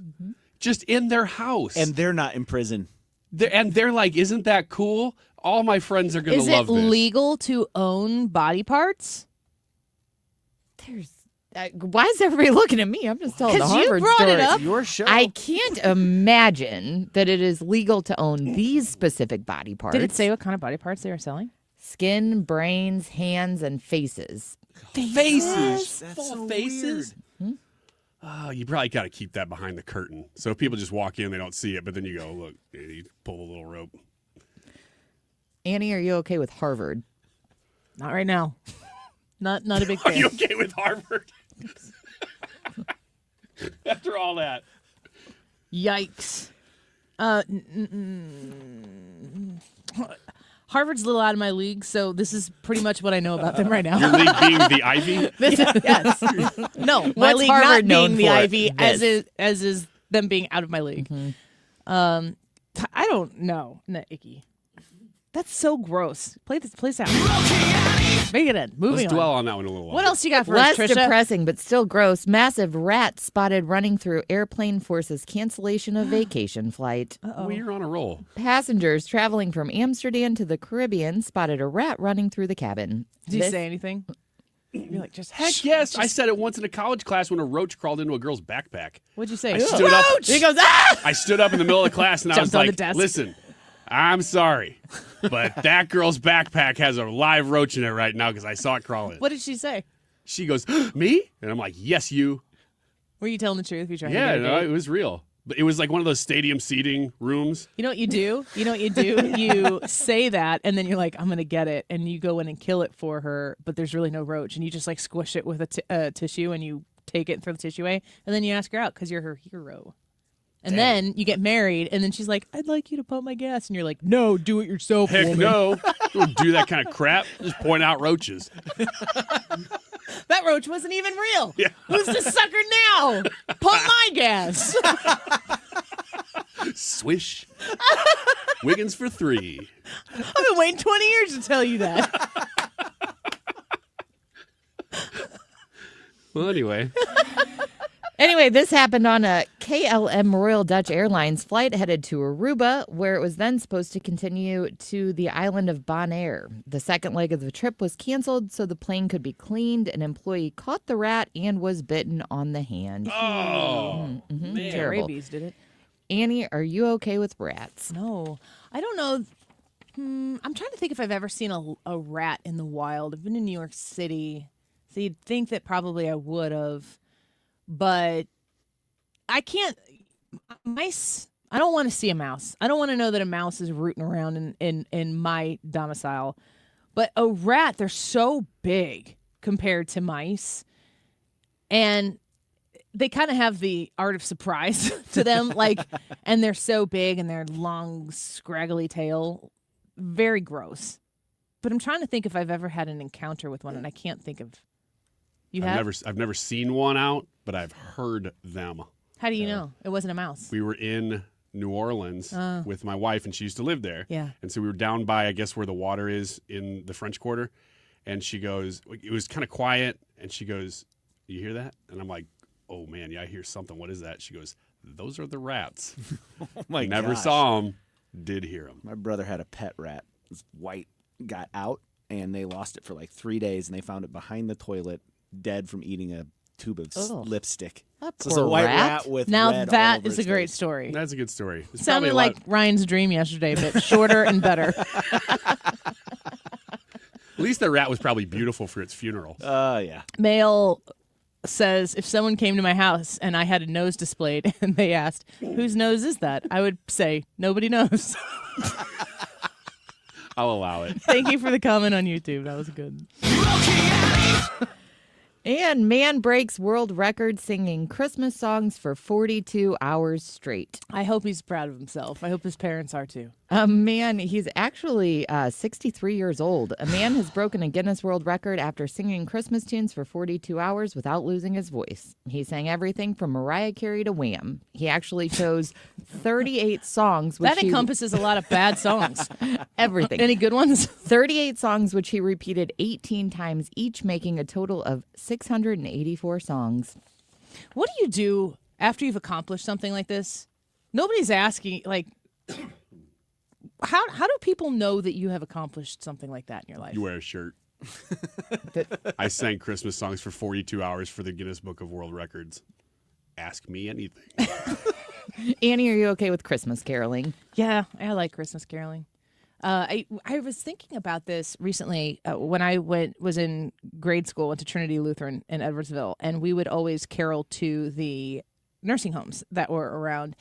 And I don't know if they still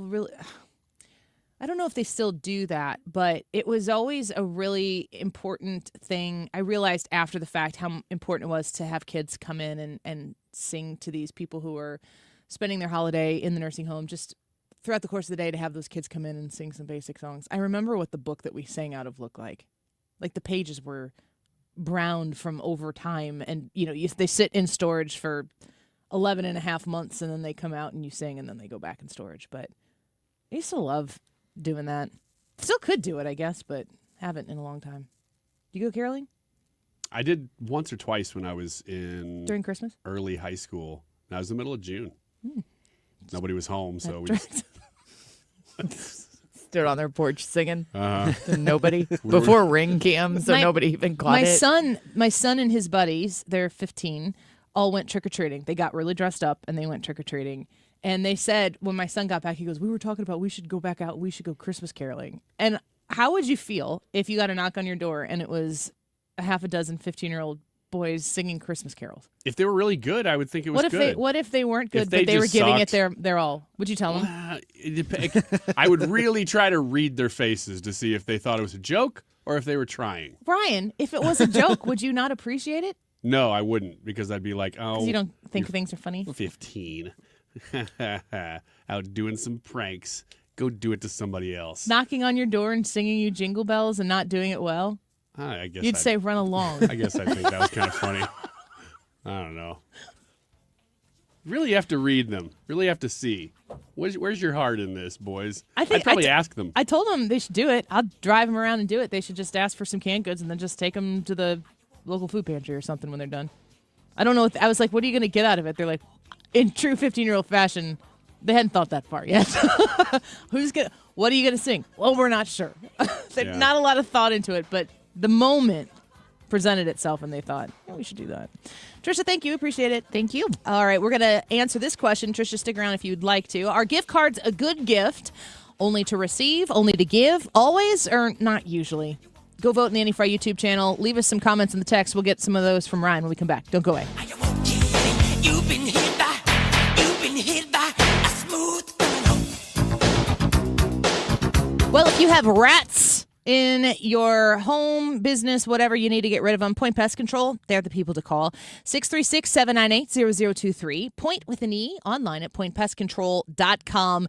They can help with rodents. They can help with spiders. They can help with all sorts of different pests that can find their way into your home, take over your area, and really become the complete focus of your day. When you find out you have mice, you really kind of think about them until you get rid of them. So speed up that process with the people who know how to handle that situation. With Point Pest Control, you call them and mention my name. You're going to save an extra 10% discount on the top of any specials that they have going on. So 636-798-0023. 636-798-0023. They'll help you with your ants, your spiders, crickets, mice. And I encourage you to do what our family did. Sign up to be a Premier Service Plan subscriber for quarterly treatments for a year, and save that extra 10% when you drop the Annie name. 636-798-0023. Point with an E, pointpestcontrol.com. Hey, it's your main man, Jimmy Fallon, and I am headed your way. Saturday, January 24th at the Factory in Chesterfield. We are defunding the joke police. So grab your tickets at 971fmtalk.com/events, and I will see you in the loo. You've been listening to the very popular Wellness One for many years, Saturdays and Sundays on 97.1 FM Talk. We're happy to share that we've expanded the show to 4 times a week. Yes, 4 times every weekend. Saturday at 10 a.m., Saturday at 8 p.m., Sunday at 9 a.m., and Sunday at 2 p.m. It's the same great show designed to cut through the nonsense and provide you a common sense, science-based strategy for a healthy life. So join TJ and Aaron for Wellness One. Now 4 times a week on 97.1 FM Talk. Give the best of Broadway right here in St. Louis. Muni season tickets are on sale now, just in time for the holidays. Our 2026 season includes Hairspray, Shrek the Musical, South Pacific, Disney's Newsies, Ain't Too Proud, The Life and Times of the Temptations, Meet Me in St. Louis, and Something Rotten. See all 7 shows starting at just $126. For tickets, visit muni.org. This is the Annie Fry Show on 97.1 FM Talk, St. Louis Conservative. You know Dasher and Dancer and Prancer and Vixen, Comet and Cupid and Donner and Blitzen. But do you recall the most famous reindeer of all? Rudolph the red-nosed reindeer. Welcome back to the Annie Fry Show. The poll for today, a lot of people, if you're still working to get your shopping done, you're getting very, very close to gift card territory. Where do you go to buy your gift cards? Do you go to the store specifically? Or I like to. I'm a Walgreens. That's the goer. easiest way to do it. Yeah. Especially for birthday gifts and stuff. You can buy a card and everything right there in the aisle and Yep. get the whole thing. Don't need to overcomplicate it. Nope. Is that where you tend to go? Especially when we're doing it like on the way to a birthday or something like that. Not for Christmas as much. So I'm asking this question broadly speaking. So I know that there are people who it's easier to just get gift cards for or whatever. Maybe like a teacher, you give them like a $5 Starbucks gift card or something. Oh, that's exciting. My husband gets those. He doesn't go to Starbucks. Mine too. He loads them into my app. Well, my wife does use them. Yeah.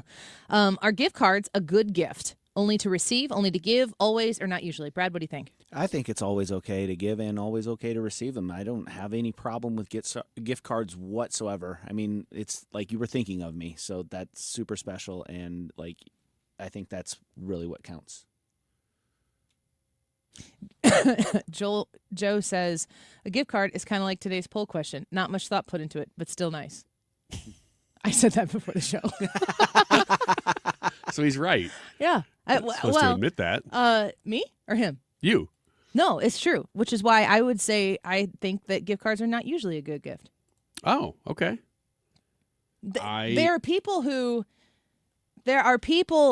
you can give or receive gift cards from that it's fine. It's like it is the thought that counts, especially if it's like something small. Like if you weren't expecting anything and you get a gift card for coffee or something like that, that's fine. But if it's like your close loved one and it's Christmas morning and it's a gift card, that like I don't enjoy giving that.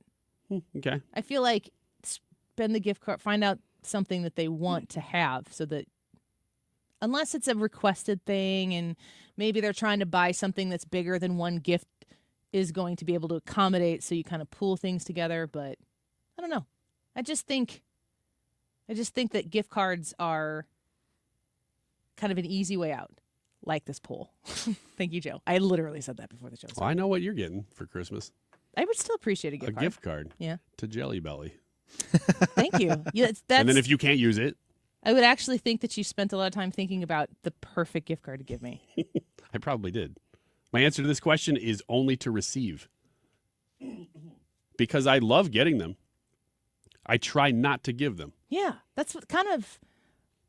I wouldn't prefer a gift card, but I'm never mad at a gift card. But to the same point, like if it's if you're moving into giving them, then it's kind of a. I don't want to say it's a cop out because you're still giving a gift. But yeah. It does seem like you've thought about it, and I'll just get them a gift card. The time that I think a gift card is the best, though, is if you get it to a place that you know they probably wouldn't go on their own, but you know they'd like it. And you're like, go here, you're going to love it. Usually a restaurant. Give me an example of what that would mean for you to receive. Usually a restaurant. unless it's some random store that I don't know anything about, that they're like, So oh, maybe this is you. So maybe like a nice steakhouse somewhere that you wouldn't traditionally go. You're basically providing an experience for somebody. Yes. As And opposed and to it's paid for. like here is an Amazon gift card. Yes. Although I love getting those things. Yeah. I just usually try not to get them. We have the final results here. 6% said only to receive. 4% said only to give. 20%, 1 in 5 say not usually. 70% say it's always okay. Wow. A gift card is always a good gift. Thank you for everybody who voted in that one. If you missed it, on the show today, we had in studio with us Missouri Attorney General Catherine Hanaway. We had Republican candidate for governor in Illinois, Darren Bailey, join us in studio for half of the 1 o'clock hour. Also, Hans von Spakovsky. Big show that we had today. Check it out on the Annie Fry Show podcast. Keep it here for Mark Reardon next. So beat the Time now for today's Spotlight on Money, sponsored by Wesley Financial. Numerous studies over the years have said that disagreements about money are the number one source of arguments in a relationship and one of the leading causes of divorce, regardless of income level. Ed Jertson, founder of the Engage Wealth Group in Chicago, says you can avoid that strife by having a stress-free conversation with your partner ahead of time. What you prioritize and how you're going to handle money going forward as a collective unit. I'm Rob Hart. Wesley Financial Group is not a law firm. I'm Chuck McDowell, founder of Wesley Financial Group. Did you buy a timeshare because they told you it was a great investment? That's a lie. Most timeshares can